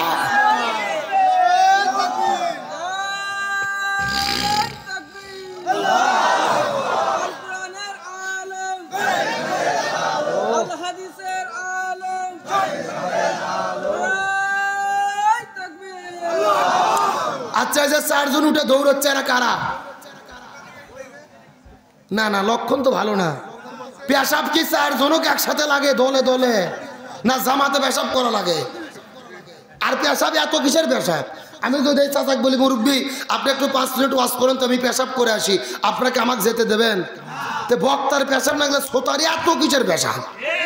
বেশি পেশাব লক্ষণ ভালো না, ডায়াবেটিস হবে। আর বাড়ির বউ থাকলে আরো বিপদ। পালিয়ে যায় যারা, মনে করবেন স্বৈরাচারের দোষর তারা। এ কথা কর না গা। হাসিনা বলেছিল শেখের বেটি পালায় না, এখন বলে তুমি কি আছে না পালাইছে? ইরশাদ চাচাকে আপনারা কি চিনতেন? ক্ষমতা ছেড়েছে, ইরশাদ জেলে বন্দী হয়েছে, দেশ ছাড়া হয়নি। ইরশাদ চাচা হলো বাপের বেটা। কথা কর না গা। আর 3 বারে প্রধানমন্ত্রী বেগম খালেদা জিয়া, আমাদের বগুড়ার পুত্রবধূ আপসহীন দেশনেত্রী খালেদা জিয়া ক্ষমতা ছেড়েছে, জেলে বন্দী হয়েছে, দেশ ছাড়া হয়নি। খালেদা জিয়া হলো বাপের বেটি। আর জামাতের নেতৃবৃন্দ ফাঁসির দড়িতে ঝুলেছে, জুলুমের কাছে মাথা নত করেনি। এরা প্রমাণ করেছে এরা ইসলামী আন্দোলনের একনিষ্ঠ কর্মী। তাহলে কেউ পালালো না। আপনি বললেন শেখের বেটি পালাই না, আপনি পালিয়ে গেলেন কেন? এই ছেলে বসো, দেখো বসো, বসো।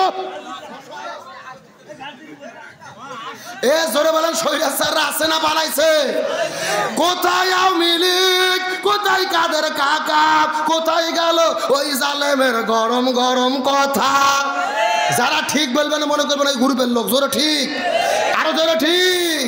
কোথায় আওয়ামী লীগ, কোথায় কাদের কাকা, কোথায় গেল ওই জালেমের গরম গরম কথা? খেলা হবে, খেলা হবে, খেলা হবে, খেলা হবে, খেলা হবে বইলা কাকা গেল পালাইয়া। ওরা কি বলেছিল? খেলা হবে। কে দিয়েছিল খেলা? বেড়া এলো কে দিয়েছিল? কি কাদের? কাউয়া কাদের? আমার বাইরে আসার জন্য বলি নাই। এই ওবায়দুল কাদের মানুষের অন্তর যত জ্বালা দেশে, এত জ্বালা বাংলাদেশে কোনো নেতা দেয়নি। কিন্তু যখন আসল খেলা শুরু হলো খুঁজে পাওয়া, ও বলেছিল পালাবো না, প্রয়োজনে ঠাকুর গাঁয়ে ফখরুলের বাসায় যাব। ফখরুল ইসলাম আলমগীর গত 1 মাস আগে বলেছে কোথায়? আমি তো ঘরের দরজা খুলে রেখেছিলাম, উনি তো আর আসলেন না। আমার দিকে তাকান, এই যে এরকম একটা মুরব্বী চাচা আজ থেকে 2 বছর আগে ভোটের দিনে, তাকান তাকান, নির্বাচনের দিনে চিন্তা করতে ফজর নামাজ পড়ার পরে 8টার থেকে যেহেতু ভোট, আমি আর উজু নষ্ট করবো না। চাষে একেবারে উজু আটকে থুয়ে সিপি দিয়ে 8টা পর্যন্ত উজু আটকেতে 8টার দিকে ভোট দিতে গেছে ফজরের উজু দিয়ে। চাষা ভোট দিতে যেয়ে দেখে চাষা যাওয়ার আগে আর এক আল্লাহর ওলি এসে তাহাজ্জুদের নামাজ পড়ে দিয়ে গেছে। বোঝা যায়? চাষা গাছা ফজরের উজুতে ভোট দিতে, ওরা কাম সারছে কিসের উজু দেয়? তাহাজ্জুদের উজু দিয়ে। চাচার মন খারাপ হয়ে গেছে, চাচা চলে যাচ্ছে, পিছন দিক থেকে কিছু ছেলেপিলে আবার ডাক দিয়েছে, চাচা শোনেন, বাড়ির যে চাষিকে নিষেধ করবেন, চাষিও যেন না আসে, তার কারণ চাষির ভোটও দেওয়া হয়ে গেছে। তখন চাচা বলতেছে কে বাবা তোমার চাচি মরে গেছে 6 বছর আগে। সেটা বলেন কয় বছর আগে? বলছে 6 বছর আগে তোমার চাচি মারা গেছে। আজকে কখন ভোট দিতে এসেছিল, আমাকে ডাক দিলে তবে একটু দেখা করতাম। কথা কি বোঝা যায়? এটা আমাদের বগুড়ের খবর, আপনাদের যশোরের কি খবর? একই খবর, একই খবর। আসার জন্য বলি নাই, গত 16 বছরে নিরপেক্ষ নির্বাচন যদি হইতো, জামাত বিএনপির প্রার্থীরা যদি মাঠে থাকতে পারত, আওয়ামী লীগের লোক এমপি মন্ত্রী হওয়া তো দূরের কথা, একটা মেম্বারের পর্যন্ত ভোটও তারা পেত না। আর বিনা ভোটে এমপি মন্ত্রী হয়ে কাজ পায় না, কোরআনের মাহফিল বন্ধ করে। আলোচনা কি চলবে? চলবে। কারা কারা চলবে হাত তুলন তো দেখে। লিল্লাহি তাকবীর। আজকের মাহফিল চলছে, চলবে। যশোরের মাহফিল, বাঁকড়ার মাহফিল, বিষ্ণুপুরের মাহফিল কতক্ষণ চলবে? সারা রাত, কতক্ষণ পর্যন্ত? কেরেটাকে হুজুর মারা বাস নাকি? আমার বেলা সারা রাত নয়। আলোচনা যেহেতু শুরু করেছি, আর 10 মিনিট টাইম কি দেওয়া যাবে? জোরে বলেন দেওয়া যাবে? আলোচনা চলছে, কিন্তু ওটা উঠি করা যাবে। তাহলে জোরে বলেন খাজার জানাজার কয়টা সত্য? আলোচনাটা অবশ্যই করব। তবে এখন যদি অনুমতি দেন, আমি মহিলাদের জন্য 2 মিনিট কিছু বলবো। বলার দরকার আছে না নাই? আমি শুনেছি ছেলেদের চাইতে মহিলাদের উপস্থিতি নাকি বেশি। ওদের ওয়াজ না করলে ওরা কিন্তু আবার রাগ করবে। 2 মিনিট কি বলবো? এ যশোরে মুসলমান গভীর মনোযোগ লক্ষ্য করে বোঝার চেষ্টা করবেন। আমার নবীজি মসজিদুন নববীর ভেতরে সমস্ত সাহাবীদেরকে ডাকতে বলে, হে সাহাবীরা রে, মহিলাদের জন্য 4টা আমল করতে হবে। এই 4টা আমল যদি কোনো মহিলা করে, এই 4টা আমল করার কারণে আল্লাহ একটা জান্নাতের দরজা খুলে দেবে। সাহাবীরা জিজ্ঞেস করলেন, ইয়া রাসূলুল্লাহ, আমলগুলো কি বলেন তো? রাসূল বলেন, 1 নম্বর হলো নামাজ, 2 নম্বর রোজা, 3 নম্বর স্বামীর খেদমত, 4 নম্বর পর্দা। চিৎকার করে বলেন তো আমল করতে হবে কয়টা? 1। কেরে মুখস্থ করলে গুনাহ হবে? আমি যেই ওয়াজ করতেছি মুখস্থ করেন, সারা জীবন বইয়ের কাছে করা লাগবে। এ যশোর মুসলমান গভীর মনোযোগ লক্ষ্য করেন। রাসূল বলেন মেয়েদের জন্য 4টা আমল করতে হবে। এই 4টা আমল করলে আল্লাহ একটা জান্নাতের দরজা খুলে দেবেন। 1 নম্বর হলো নামাজ, 2 নম্বর হলো রোজা, 3 নম্বর স্বামীর খেদমত, 4 নম্বর পর্দা। 1 নম্বর নামাজ, 2 নম্বর রোজা, 3 নম্বর স্বামীর খেদমত, 4 নম্বর পর্দা। চিৎকার করে বলেন তো আমল করতে হবে কয়টা? আরো জোরে। 1, 2, 3, 4। এই আলোচনা শোনার পরে হযরত আলী ফাতেমার কাছে চলে গেলেন। ফাতেমার কাছে যাওয়ার পরে জিজ্ঞেস করে বলে, রে ফাতেমা, রাসূল বলেছেন মহিলাদের জন্য 4টা আমল করতে হবে। এই 4 আমল করলে 8টা জান্নাতের দরজা খোলা। ফাতেমা এই আলোচনাটা শোনার পরে এক দৌড়ে রাসূলের কাছে চলে গেলেন। রাসূলের কাছে যাওয়ার পরে জিজ্ঞেস করে বলে, ইয়া রাসূলুল্লাহ, আপনি বলেছেন মহিলাদের জন্য 4টা আমল করতে হবে। এই 4টা আমল করলে 8টা জান্নাতের দরজা খোলা। ও গো নবীজি, এই 4টা আমল মহিলাদের জন্য জরুরি, কিন্তু আপনার কাছে জানতে চাই এই 4টা আমলের ভেতরে সবচাইতে দামি আমল কোনটা? ফাতেমা কি প্রশ্ন করছে আপনারা কি বুঝতে পেরেছেন? আমল 4টাই দরকার, কিন্তু 4টার ভেতরে সবচাইতে দামি আমল, দেখেন অলরেডি কয়েকজন ফতুয়া দিয়ে দিয়েছে নামাজ। দেখেন এক একজন এক একটা বলতেছে। তাহলে আসল কোনটা জানার দরকার আছে না নাই? আরে আপনাদের দরকার না থাকলেও মহিলাদের দরকার। এ যশোর মুসলমান গভীর মনোযোগ লক্ষ্য করুন। রাসূল ডাকতে বলে, ফাতেমা রে, তুমি খুবই গুরুত্বপূর্ণ প্রশ্ন করেছো রে মা। এই 4টা আমলের ভেতরে সবচাইতে দামি আমল কোনটা যদি জানতে চাও মনোযোগ দিয়ে শোনো। 1 নম্বর হলো নামাজ। নামাজ হলো ওয়াক্ত মতো ফরজ। ফজরের সময় ফজর, জোহরের সময় জোহর, আসরের সময় আসর, মাগরিবের সময় মাগরিব, আশার সময় আশা। নামাজ হলো ওয়াক্ত মতো ফরজ। রমজান মাস যখন আসবে তখন রমজান মাসে রোজা রাখা ফরজ। আর স্বামী যখন কাছে থাকবে তখন স্বামীর খেদমত করা ফরজ। স্বামী যখন কাছে থাকবে, জোরে বলেন কোথায় থাকবে? আমার কথা কি বুঝতেছেন আপনারা? এ স্বামী যখন কোথায় থাকবে, কিন্তু স্বামী বউরাকে যদি মালয়েশিয়া চলে যায়, আর যদি সৌদি আরবে চলে যায় বউ কি খেদমত করতে পারবে? এ জোরে বলেন পারবে? সুন্দরী একটা মেয়েকে বিয়ে করার পরে ওই বউটাকে বাসর ঘরে রেখে কয়েক মাস তার সঙ্গে ঘর সংসার করে স্বামী বউটাকে রেখে চলে গেছেন বিদেশের ভেতরে। 10 বছর বিদেশে চাকরি করে বাড়িতে ফেরত আসে না, বউয়ের নামে অ্যাকাউন্ট করেছে, প্রত্যেক মাসে মাসে টাকা পাঠায়। 10 বছর পরে বাড়িতে আসার পরে লক্ষ্য করে দেখে ঘরের মধ্যে বউও নাই, অ্যাকাউন্টে টাকাও নাই। কথা কন, কথা কন। এরকম ঘটনা ঘটে না? এ জোরে বলেন ঘটে না? আর যেই বাড়িতে বউ থুয়ে স্বামী বিদেশ চলে যায় ওই বইয়ের মোসাম দেখে কে? মানে মাসে 3 দিন করে মার্কেটে যায়, আলতা সোনু লিপস্টিক হাই হিল পরিয়ে এমন সাজা সাজে পুরো এলাকার যুবকদের চরিত্র শেষ।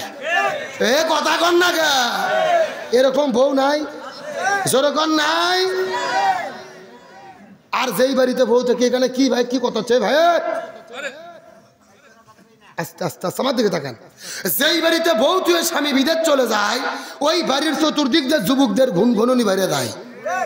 আরো ধরে বলেন, এ স্বামী বিদেশ চলে গেছে, টাকা পাঠাইবো বিল্ডিং করার পরে ওই বিল্ডিং এর উপরে ওঠার পরে বিকেলবেলা সাজগোজ করে বউ গান গাইতেছে, একা একা কেন ভালো লাগে না, কোনো কাজে মন কেন বসে না, আমার কি হতে কি হইয়া গেল আমি নিজেও তো বুঝি না। কথা কি বোঝেন নাই? এখন এই গান শোনার পরে এই স্বামীর হলো ভাই, ভাবির হলো দেবর। ধরে বলেন কি? দেওর। দেওর চেনেন আপনারা? একটা দেবর আছে নিজ থেকে বলতেছে, ভাবি ভাইয়া তোমার বর, আমি যে দেবর, ভেবে দেখো ভাবি কার বেশি দাবি, ভাইয়া গেছে মালয়েশিয়া আমি এখন আসি। কথা কি বোঝেননি? এই দেওরদের ভাবি বলতেছে, ভাবি আল্লাহ আপনাকে এমন চেহারা দেশে, ভাবি মনে হচ্ছে বিয়েই হয়নি, বিয়েই হয়নি। তখন ভাবি বলতেছে, আল্লাহ তোমার চোখতে এতই নূর দেশে রে। তখন দেবর বলতেছে, ভাবি কিছু একটা করা যায় না? ভাবি বলতেছে, করতে তো চাই রে, বাড়িতে যে ছোট একটা লটকো আছে, 3 বছরের একটা বাচ্চা আছে, ছোট বাচ্চা, বলতেছে বাচ্চার জন্য কিছু করতে পারি না।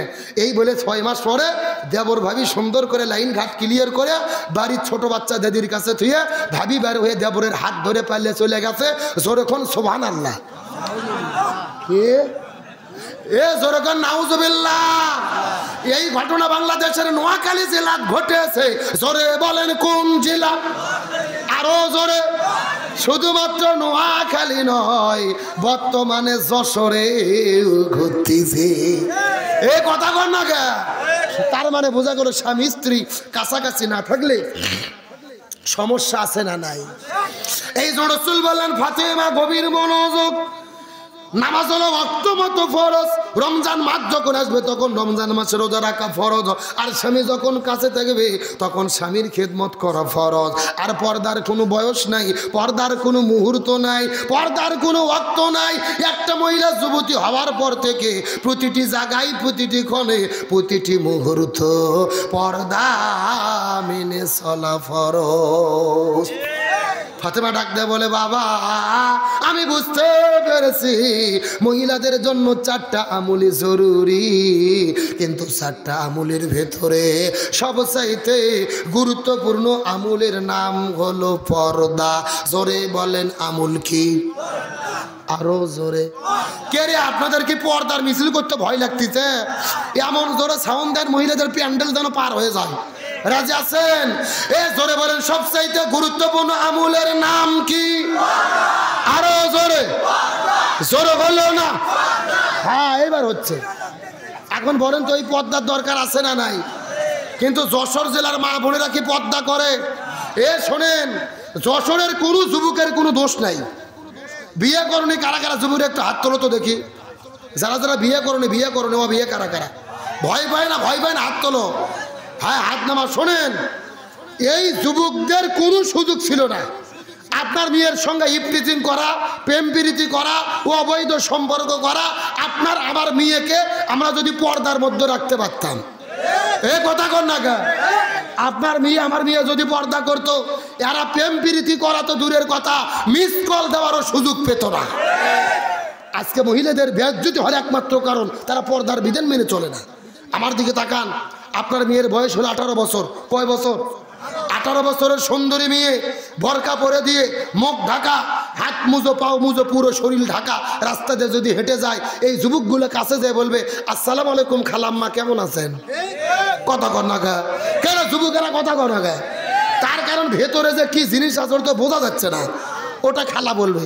কিন্তু আপনার বইয়ের বয়স যদি 40 বছর হয়, 40 বছরের বুড়ি মাথার চুল বের করে ছাড়িয়ে দিয়ে আজরা পাঁচরা বের করে পোলট্রি মুরগির মতো হাই হিল পরে কিলকিলি করে নাইকে সাজে রাস্তা দিয়ে যদি কোমর দোলাই হাঁটে যায়, এই যুবকেরা যায় কি আপা বলবে, আপনার খালা বলবে, বলবে আসসালামু আলাইকুম আপা, কিছুক্ষণ পরে খেপা।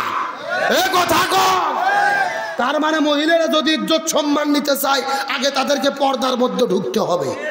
আল্লাহর কোরআন বলছে না করনা ফি বুয়ুতি কুন্না ওয়ালা তাবাররাজনা তাবাররুজাল জাহিলিয়াতিল উলা, যদি তোমরা মহিলা হও ইসলাম ধর্ম গ্রহণ করো, মুসলমান মহিলা বেপর্দা হয়ে জাহিলিয়াত যুগের মেয়েদের মতো রাস্তাঘাটে যেতে পারে?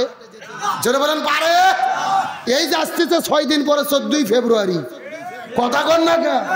কিছু যুবক যুবতী রেডি, কোনো লোক আবার হোটেল ভাড়া করে রেখেছে, যুবকেরা হোটেল ভাড়া করে রেখেছে বান্ধবীকে নিয়ে ওখানে যাবে। সুবহানাল্লাহ কর। আচ্ছা ওখানে যেয়ে কি নামাজ পড়বে, জিকির করবে, কি করবে? আমার দিকে লক্ষ্য করেন, 14ই ফেব্রুয়ারি তখন চলে আসে, যেই গোলাপের দাম 10 টাকা ওই গোলাপ দাম লেগে যায় 500 টাকা।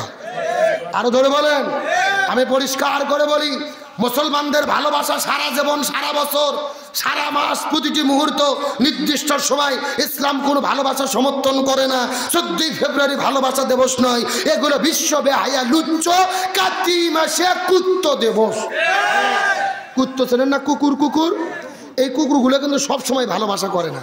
এরা দেখবেন যখন কার্তিক মাস আসে রাস্তাঘাটে জোড়া লেগে লেগে প্রেম শুরু করে। আজ থেকে 6 মাস আগে তাবলিগের কিছু লোক আমাদের এলাকাতে দাওয়াতের মেহনত নিয়ে তাবলিগের দল নিয়ে এসেছে, রাস্তার উপরে 2টে কুকুর এমনভাবে জোড়া লাগছে, কুকুরগুলো দেখে শুধু বলতেছে স্যার স্যার স্যার, কিন্তু কুকুরগুলো কোনো কথা শোনে না, ডাসের লাগান চাই আছে হুজুরদের দিকে। আমি আস্তে করে কুকুরের কাছে বললাম কে রে কুকুর, তোদের কি লজ্জা শরম নাই? প্রেম ভালোবাসা করবি ওতে ঘাতে আরা জঙ্গলে সেখানে কর, শত রাস্তায়।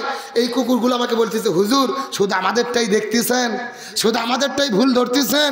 এই কুকুরগুলো বলতেছে 14ই ফেব্রুয়ারিতে স্কুল কলেজ ভার্সিটিতে যারা জোড়া জোড়া লেগে থাকে, এই কুকুরগুলো বলতেছে আমরাও যা ওরাও তাই। এ জোরে বলেন আমরাও যা। এই জন্য বলি 14ই ফেব্রুয়ারি কোনো ভালোবাসা দিবস নয়, এটা কাতি মাসে কুত্ত দিবস। আমি যখন বলবো 14ই ফেব্রুয়ারি আপনারা বলবেন কাতি মাসে কুত্ত দিবস, বলতে পারবেন না। যারা মুখ খুলবে না মনে করবেন ওই গ্রুপের লোক।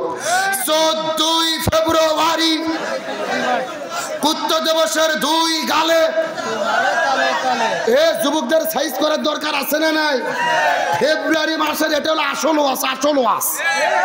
আর আমরা যুবকদেরকে বলি এ যুবকেরা তোমরা এখন পর্যন্ত যারা সিঙ্গেল কমিটির সদস্য আছো আমার দিকে তাকাও, 14ই ফেব্রুয়ারি তোমাদেরকে একটা আমুল দিয়ে যাই। কি দেব? আমুল কি? তোমরা একটা করে আধাটে লাঠি হাতের মধ্যে নিয়ে রাস্তায় রাস্তায় দাঁড়িয়ে থাকবা। কতক্ষণ ভুল বুঝেন না, আমি কিন্তু কাউকে মারতে বলিনি। তোমরা লাঠি নিয়ে রাস্তার মধ্যে দাঁড়িয়ে থাকবা, যখনই তোমরা দেখবে কপতি জোড়া জুড়ি বয়ফ্রেন্ড গার্লফ্রেন্ড জোড়া জোড়া ঘুরতেছে, বিসমিল্লাহ বলে 4-5 জন মিলে ঘিরে ধরে ওই 2 জনক সাথে করে নিয়ে এরকম হুজুরের কাছে মসজিদের মধ্যে চলে যাবা। কথা কর না কে? ওখানে যাইয়া বিসমিল্লাহ বলে গ্রামের লোক ডেকে কালেমা পড়বা, পড়ে দেবা, বলবা তোরা বিয়ে কর, ঘরের মধ্যে ঢুকে দিয়ে দরজা লেগে দেবো, যা খুশি কর। কথা কর না কে? তার কারণ বিয়ের আগে যেটা করলে গুনাহ হয়, বিয়ের পরে করলে সওয়াব হয়। সুবহানাল্লাহ কর। তে তোদের এতই ভালোবাসা উঠেছে কালেমা পড়ার পরে কর। আমার কথার সঙ্গে কি একমত? গভীর মনোযোগ ভালো করে বোঝেন। এইরকম প্রত্যেকটা রাস্তাঘাটে যদি লাঠি নিয়ে সমন্বয়কেরা ছাত্র জনতা যেভাবে হাসিনাকে তাড়াইছে, এইবার লাঠি নিয়ে যদি 14ই ফেব্রুয়ারিতে রাস্তায় নামতে পারে, আর কোন কপতি জোড়া লাগে বেহায়াপনা করতে পারবে না। এটা যুবকদের আমল দিয়ে দিলাম। এখন পিতা মাতার আমুলকে আমার দিকে তাকান। যাদের বাড়িতে ছেলে মেয়ে আছে এখনো বিয়ে হয়নি, যুবক যুবতী, দয়া করে 14ই ফেব্রুয়ারি আপনাদের ছেলে মেয়েকে ঘরে আটকায় রাখবেন। কথা কর না কে? আর আপনার মেয়েকে যদি আটকায় না রাখেন, 14ই ফেব্রুয়ারি যাইয়া এমন ভালোবাসা করবে 3 মাস পরে আপনার মেয়ের বমি বমি ভাব হবে। কথা কর না কে? এই 14ই ফেব্রুয়ারিতে লক্ষ লক্ষ মা বোনেদের ইজ্জত নষ্ট হয়, চরিত্র নষ্ট হয়। হোটেল পার্কে কলেজের ভেতরে জোড়াই জোড়াই অবাধে অশ্লীল জিনা ব্যভিচারে নিমজ্জিত হয়। 3 মাস পরে যশোর মেডিকেলের ড্রেনের ভেতরে নিষ্পাপ সন্তানের শব্দ শোনা যায়। এই হায়াপুন আমরা দেখতে চাই? জোরে বলেন, দেখতে চাই? বলা মনে একটু বেশি হলো নাকি? রাগ করলেন? অশ্লীলতার বিরুদ্ধে আমাদের দাঁড়ানোর দরকার আছে না নাই? 90% মুসলমান আমরা ইসলামী সংস্কৃতি নিয়ে বাঁচতে চাই। ভালোবাসা দেব ইহুদি খ্রিস্টানদের সংস্কৃতি। রাসূল বলেছেন, মান তাশাব্বা বিকওম ফাহুয়া মিনহুম, যার সঙ্গে তার মহব্বত তার সঙ্গে তার কিয়ামত। ভালোবাসা দিবসকে যারা ভালোবাসবে ইহুদি খ্রিস্টানদের সঙ্গে জাহান্নামে যেতে হবে, রাসূলের ঘোষণা। সুতরাং বেহায়া দিবসের সঙ্গে আমাদের কোনো সম্পর্ক। তাহলে সবচাইতে দামি আমলের নাম কি? আরো জোরে বলেন, আরো জোরে বলেন। আল্লাহ মহিলাদেরকে এই 4টা আমল করার মতো তৌফিক দান করুক, বলেন আমিন। যশোর মুসলমান গভীর মনোযোগ লক্ষ্য করুন। আর কয়েকটা মিনিট আপনাদের মধ্যে কথা বলবো। কোনো দিকে নজর নাই, কোনো দিকে তাকাতাকি নাই। ওই যে খাজা বিদায় নিয়ে চলে গেল, লক্ষ লক্ষ মানুষেরা তার লাশের কাছে এসে কান্না করা শুরু করেছে, মনে আছে না নাই? কিন্তু দুর্ভাগ্যজনক ব্যাপার হলো, যখন নামাজ পার হয়ে যায় জানাজা হয় না, আসর নামাজ পার হয়ে যায় তারপরে জানাজা হয় না। মাগরিবের নামাজের কিছু সময় আগে লক্ষ লক্ষ মানুষেরা চিৎকার করে বলা শুরু করলো, এ পৃথিবীর মানুষেরা, তোমরা কি খাজার জানাজা পড়বা না? আমরা অনেক দূর থেকে এসেছি, খাজার জানাজাটা পড়ে দেওয়ার পরে আমরা বাড়ির মধ্যে ফেরত চলে যেতে চাই, তোমরা কি জানাজার নামাজ পড়বা না রে? এই কথা শোনার পরে একটা ছাত্র কান্না করতে করতে দাঁড়িয়ে গেলে, এই ছাত্র কান্না করতে করতে ডাকতে বলে, পৃথিবীর মানুষেরা, মনের মধ্যে তোমরা কষ্ট নিও না, বাড়িতে ফেরত চলে যাও। তার কারণ হলো আজকে খাজার জানাজা হবে না, আমরা খাজার লাশটাকে বিনা জানাজায় কবরে দাফন করতে চাই। লক্ষ লক্ষ মানুষেরা চিৎকার করে বলা শুরু করলেন, না না না, এটা কখনোই সম্ভব নয়, এটা কখনোই মেনে নেওয়া যাবে। আমরা খাজার জানাজাটা না পড়ে বাড়িতে ফিরে যাব না। জগৎ বিখ্যাত আল্লাহর ওলি খাজার লাশটা রেখে আমরা কেমনে বাড়ির মধ্যে ফেরত চলে যাই? এমন সময় একটা ছাত্র কান্না করতে করতে বলে, এই পৃথিবীর মানুষেরা রে, মনোযোগ দিয়ে শুনে নাও, এই খাজার মৃত্যুর আগে আমাদেরকে ওসিয়ত করা গেছে, আমার মৃত্যুর পরে সেই লোকটা নামাজের ইমামতিত্ব করবে, তার মধ্যে কমপক্ষে 4টে গুণ থাকা লাগবে। কিন্তু দুর্ভাগ্যজনক ব্যাপার হলো, খাজা পৃথিবী থেকে বিদায় নিয়ে চলে গেছে সকালবেলা, আর আমরা সন্ধ্যে পর্যন্ত খোঁজাখুঁজি করলাম, কিন্তু একটা লোক 4টা শর্তের খুঁজে পাওয়া যায়। এই কথা বলার পরে লক্ষ লক্ষ মানুষ চিৎকার করে বলা শুরু করলেন, 1000 ছাত্ররা মনোযোগ দিয়ে শোনো, খাজার মৃত্যুর আগে কি কি 4টা শর্ত দিয়ে গেছে, এই 4টা শর্তের কথা তোমরা লক্ষ মানুষের মধ্যে বলে দাও। এই লক্ষ মানুষের ভেতরে একজন মানুষ অন্তত থাকলেও থাকতে। এই কথা শোনার পর একটা ছাত্র কান্না করতে করতে দাঁড়িয়ে গেল, লক্ষ মানুষকে সামনে রেখে বলে, পৃথিবীর মানুষেরা, তোমরা আমার কথাগুলো মনোযোগ দিয়ে শুনে নাও, তোমাদের ভেতরে এই 4টে গুণের কোন লোক আছে যদি থাকো, বিসমিল্লাহ বলে হাত তুলবে, তার মাধ্যমেই নামাজটা আজকে সংগঠিত হবে। সবাই জিকির করেন, লা ইলাহা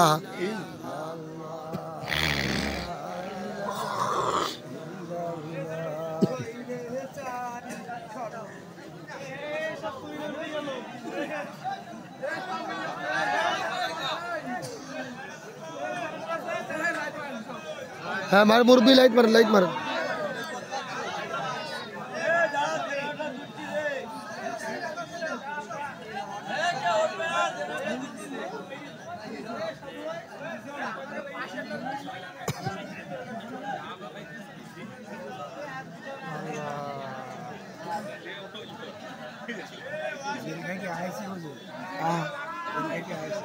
আপনিও কয়বার গেছেন?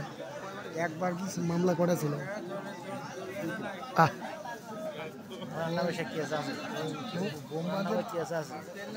ও আজই তো নষ্ট হয়ে গেল।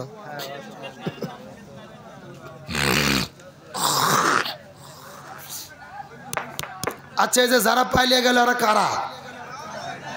না না, এরা কি মনে করছো অন্ধকারের মধ্যে আমি দেখিনি, দেখে আল্লাহ দেখেনি? শোনেন, 12টা পর্যন্ত আমার কমিটি ওয়াজ করতে বলছে, আমার কোলে হাদিয়া নেওয়া জায়েজ হয়ে গেছে। এখন আমি চাচ্ছিলাম আলোচনা যেহেতু শুরু করছি একটু শেষ করি, তাই না? এখন বিদ্যুৎ তো যেতেই পারে, যেতে পারে না? তো এই জন্য আপনার 30 সেকেন্ডে পাইলে চলে যাবেন। কারা এরা? মোনাজাত করে দেব, শুনবেন? আর একবার কারণ গেলে তো মাটি ফাঁকা হয়ে যাবে। আসবে? এত ইমানের বিশ্বাস। কারা কারা শুনবেন হাত তুলুন তো দেখি। হাত একটু নাড়াচাড়া করেন, ঘুম ছাড়ুক। একটু মুষ্টি করেন তো দেখি। হ্যাঁ, লিল্লাহে তাকবীর। হাত নামান, যারা গেছে চলে যাক। আলোচনা শুনতে রাজি আছেন তো ইনশাল্লাহ? এ যশোরে মুসলমান, গভীর মনোযোগ লক্ষ্য করে বোঝার চেষ্টা করবেন। একটা ছাত্র কান্না করে দাঁড়িয়ে বলে, এ পৃথিবীর মানুষেরা, এই 4টে গুণের লোক যদি তোমাদের মধ্যে থাকে, ওই লোকটার মাধ্যমে আজকে জানাজার নামাজের ইমামতিত্ব হবে। তোমাদের মধ্যে এমন কি কোনো মানুষ আছে নাকি রে, যেই মানুষটা 40 বছর ধরে তাকবীরে উলার সঙ্গে জামাতে নামাজ আদায় করেছে? তোমাদের মধ্যে এমন কি কোনো মানুষ আছে নাকি রে, যেই মানুষটা 40 বছর ধরে তাহাজ্জুদের নামাজটাও পড়তে ভুল করে নাই?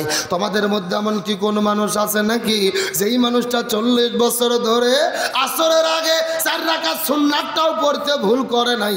তোমাদের মধ্যে এমন কি কোনো মানুষ আছে নাকি যেই মানুষটা জীবনে কোনোদিন কোনো ইচ্ছা করে কোনো মহিলার দিকে তাকায় নাই? এই 4টে গুণের যদি লোক খুঁজে পাওয়া যায়, ওই লোকটা নামাজের ইমামতিত্ব করবে।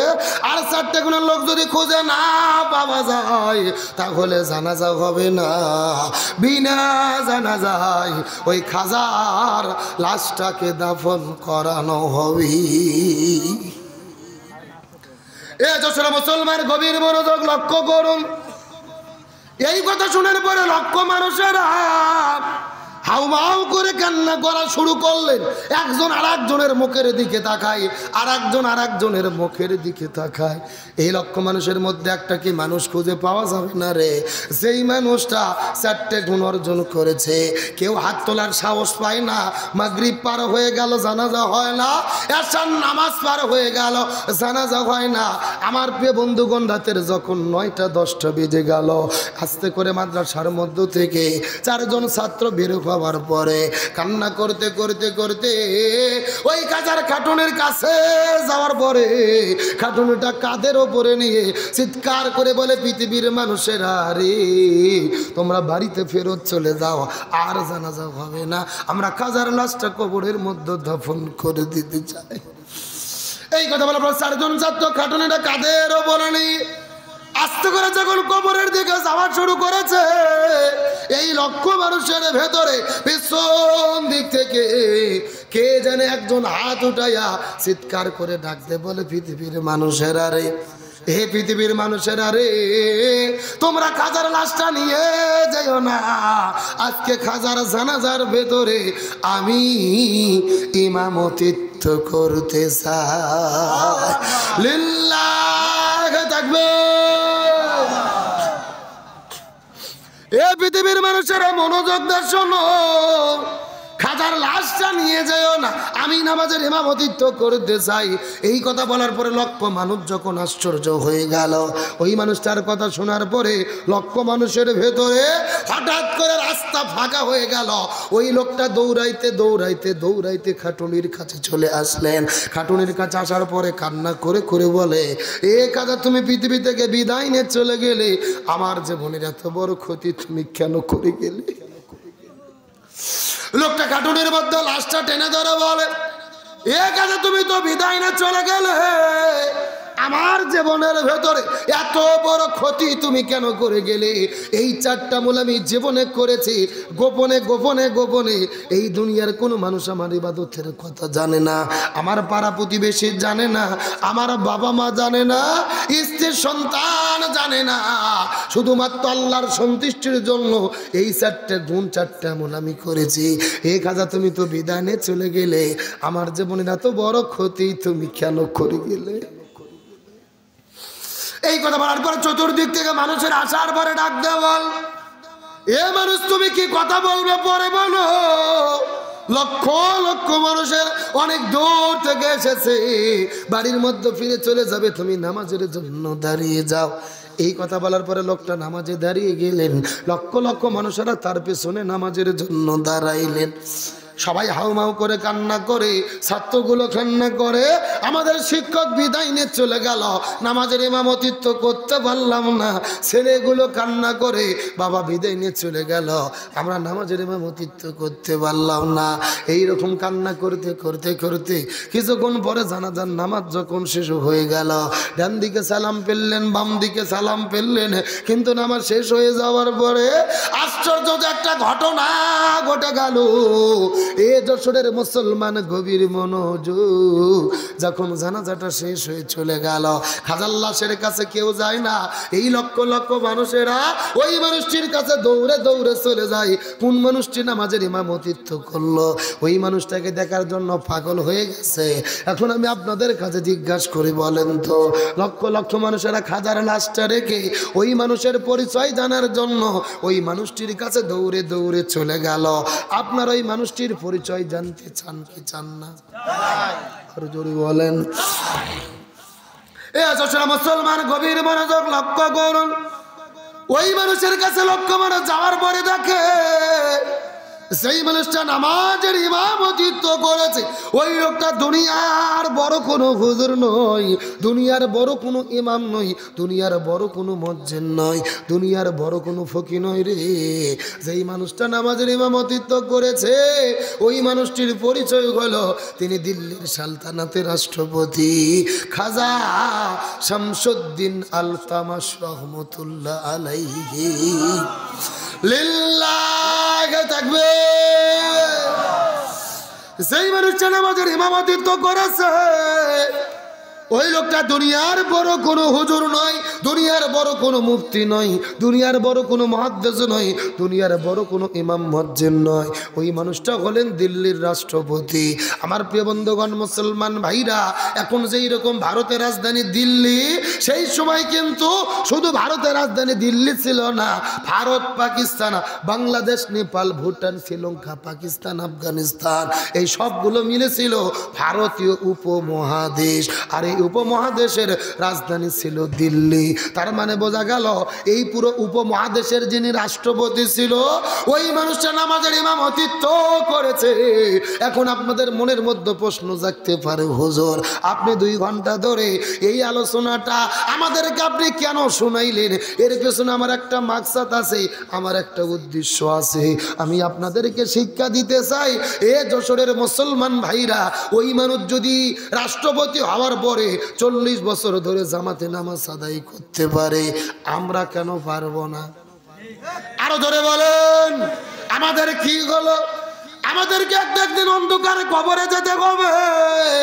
কবরের মধ্যে তো সবাইকে যেতে হবে। এই যে লক্ষ টাকা খরচ করে মাহফিল করেছেন, এই মাহফিল করে কি লাভ হবে যদি আমরা আমাদের জীবনের ভেতরে ঈমান আমলের পরিবর্তন করতে না পারি? আরো জোরে বলেন, এই মাহফিল করে কি লাভ হবে? টাকা দিয়ে বক্তা ভাড়া করে এনে ও শুনে কি লাভ হবে? এত লাইটিং প্যান্ডেল করে কি লাভ হবে যদি আমরা আমাদের জীবনের পরিবর্তন করতে না পারি, তওবা করে দিনের পথে ফিরে আসতে না পারি? এই জন্য আমি আপনাদেরকে শিক্ষা দিতে চাই, ওই মানুষটা 40 বছর ধরে জামাতে যদি নামাজ আদায় করতে পারে, আমরা কেন পারবো না? ওই লোকটা যদি তাহাজ্জুদ পড়তে পারে, আমরা কেন পারবো না? ওই লোকটা যদি আসরের আগে 4 রাকাত সুন্নাত পড়তে পারে, আমরা কেন পারবো না? ওই লোকটা রাষ্ট্রপতি হওয়ার পরে যদি চক্ষুকে হেফাজত করতে পারে, আমরা কেন পারবো না? আমাদেরকে তো কবরে যেতে হবে। ওই কবর কিন্তু এই দুনিয়ার কোনো ধনী গরিব দেখবে না, সাদা কালো দেখবে না, রাষ্ট্রপতি প্রধানমন্ত্রী দেখবে না, ওই কবর দেখবে আমল। এই জন্য আল্লাহর কোরআন বলেছেন, আল্লাযী খালাকাল মাউতা ওয়াল হায়াতা লিয়াবলুয়াকুম আইয়ুকুম আহসানু আমালা। আমলা, আমি মানুষের জীবনকে সৃষ্টি করেছি পরীক্ষা করার জন্য কারা কারা ভালো ভালো আমল করে অন্ধকার কবরের মধ্যে ফিরে আসতে পারে। এই জন্য আজকে আমরা শপথ গ্রহণ করব, জীবনে যা করেছি ভুল করেছি, আল্লাহ আমাদেরকে যতদিন বেঁচে রাখবে 5 ওয়াক্ত নামাজ জামাতে পড়বো, রমজান মাসে রোজা রাখবো, হজ করব, যাকাত দেব, এই জমিনে কোরআন বিজয়ের জন্য কাজ করব, ইসলামী আন্দোলনের কর্মী হব। আল্লাহ যতদিন বেঁচে রাখে কোরআন সুন্নাহ মোতাবেক আমলিয়াতের জিন্দেগি গঠন করার জন্য শপথ নিতে কারা কারা রাজি? দুটি হাত আল্লাহকে তুলে দেখান, চিৎকার করে বলেন ইয়া রাব্বাল আলামিন। আজকের মাহফিলকে আপনি কবুল করে নেন। এই মাহফিলে ওসিলা করে আমাদের সবাইকে মাফ করে দেন। এই মাহফিলে আমাদের সামর্থ্য মতো দান করার তৌফিক দেন। হে আল্লাহ, আমাদের 5 ওয়াক্ত ফরজ নামাজ, ফরজ রোজা, রসুলের সুন্নাহ, কোরআনের বিধান মৃত্যু পর্যন্ত মেনে চলার তৌফিক দেন। সকলে বলেন আমিন। আমি দীর্ঘক্ষণ আলোচনা করেছি, কষ্ট পেয়েছেন? আমুল ছাড়া কবরে কোনো পরিচয় কাজ আসবে? এখন আপনাদের একটা প্রশ্ন করি, শোনেন। 2-2.5 ঘন্টা আলোচনা করেছি, মনোযোগ দিয়ে শুনেছেন। আজকের মাহফিলটা হয়তো আপনারা খুশি না বেজার? কারা কারা বেজার হাত তোলেন তো দেখি। হ্যাঁ, 3 জন বেজার। সত্য সত্য কারা কারা খুশি হাত তোলেন? লিল্লাহি তাকবীর। হাত না মানে এতক্ষণ ধরে আপনারা বসে আছেন। কারেন্ট যাওয়ার পরে কিছু লোক পালাইছিল, আর যাদের সত্যি পেশাব লাগছিল আবার ঘুরে এসেছে কিছু লোক। আলহামদুলিল্লাহ বলেন। আপনাদের আমি বলতে চাই, দোয়া না করে আমরা কি কেউ যাব? আমাদের আত্মীয় স্বজন, পিতা মাতা, এলাকাবাসী কবরে গেছে, সবার জন্য আমরা দোয়া করব। দোয়া না করে কেউ যাব? আমার আগে দ্বিতীয় বক্তা দীর্ঘক্ষণ কালেকশন করেছেন। এই যে মসজিদ, আপনাদের এই মসজিদ আপনাদের টাকাই চলে। মাত্র 1 মিনিট আমি কষ্ট দেব। এই শত শত মানুষের মধ্যে মাত্র 10 জন লোক চাই। কারা আছেন হুজুর এই মসজিদের উন্নতি কল্পে 1000 টাকা দেব? বেশি পারলে 2000, 5000, 10,000, যত পারেন তত ভালো। পারলে নগদে দেবেন, না হলে বাকিতে লিখে দেবেন, মসজিদের কাজের সময় দেবেন। মাত্র 10 জন লোক, যেই কবর দুনিয়াতে আমুল ছাড়া কিছু দেখবে না, ওই কবরকে ভয় করে আজকে যদি 1000 টাকা মসজিদে দিতে পারেন, কবরে বসে সব পাবেন। মাত্র 10 জন লোক কারা কারা আছেন হাত তোলেন। হুজুর আমি দেবো 1000 টাকা, আমি দেবো 1000 টাকা, অথবা 1 মণ ধান, 1 মণ ভুট্টো, পারলে নগদে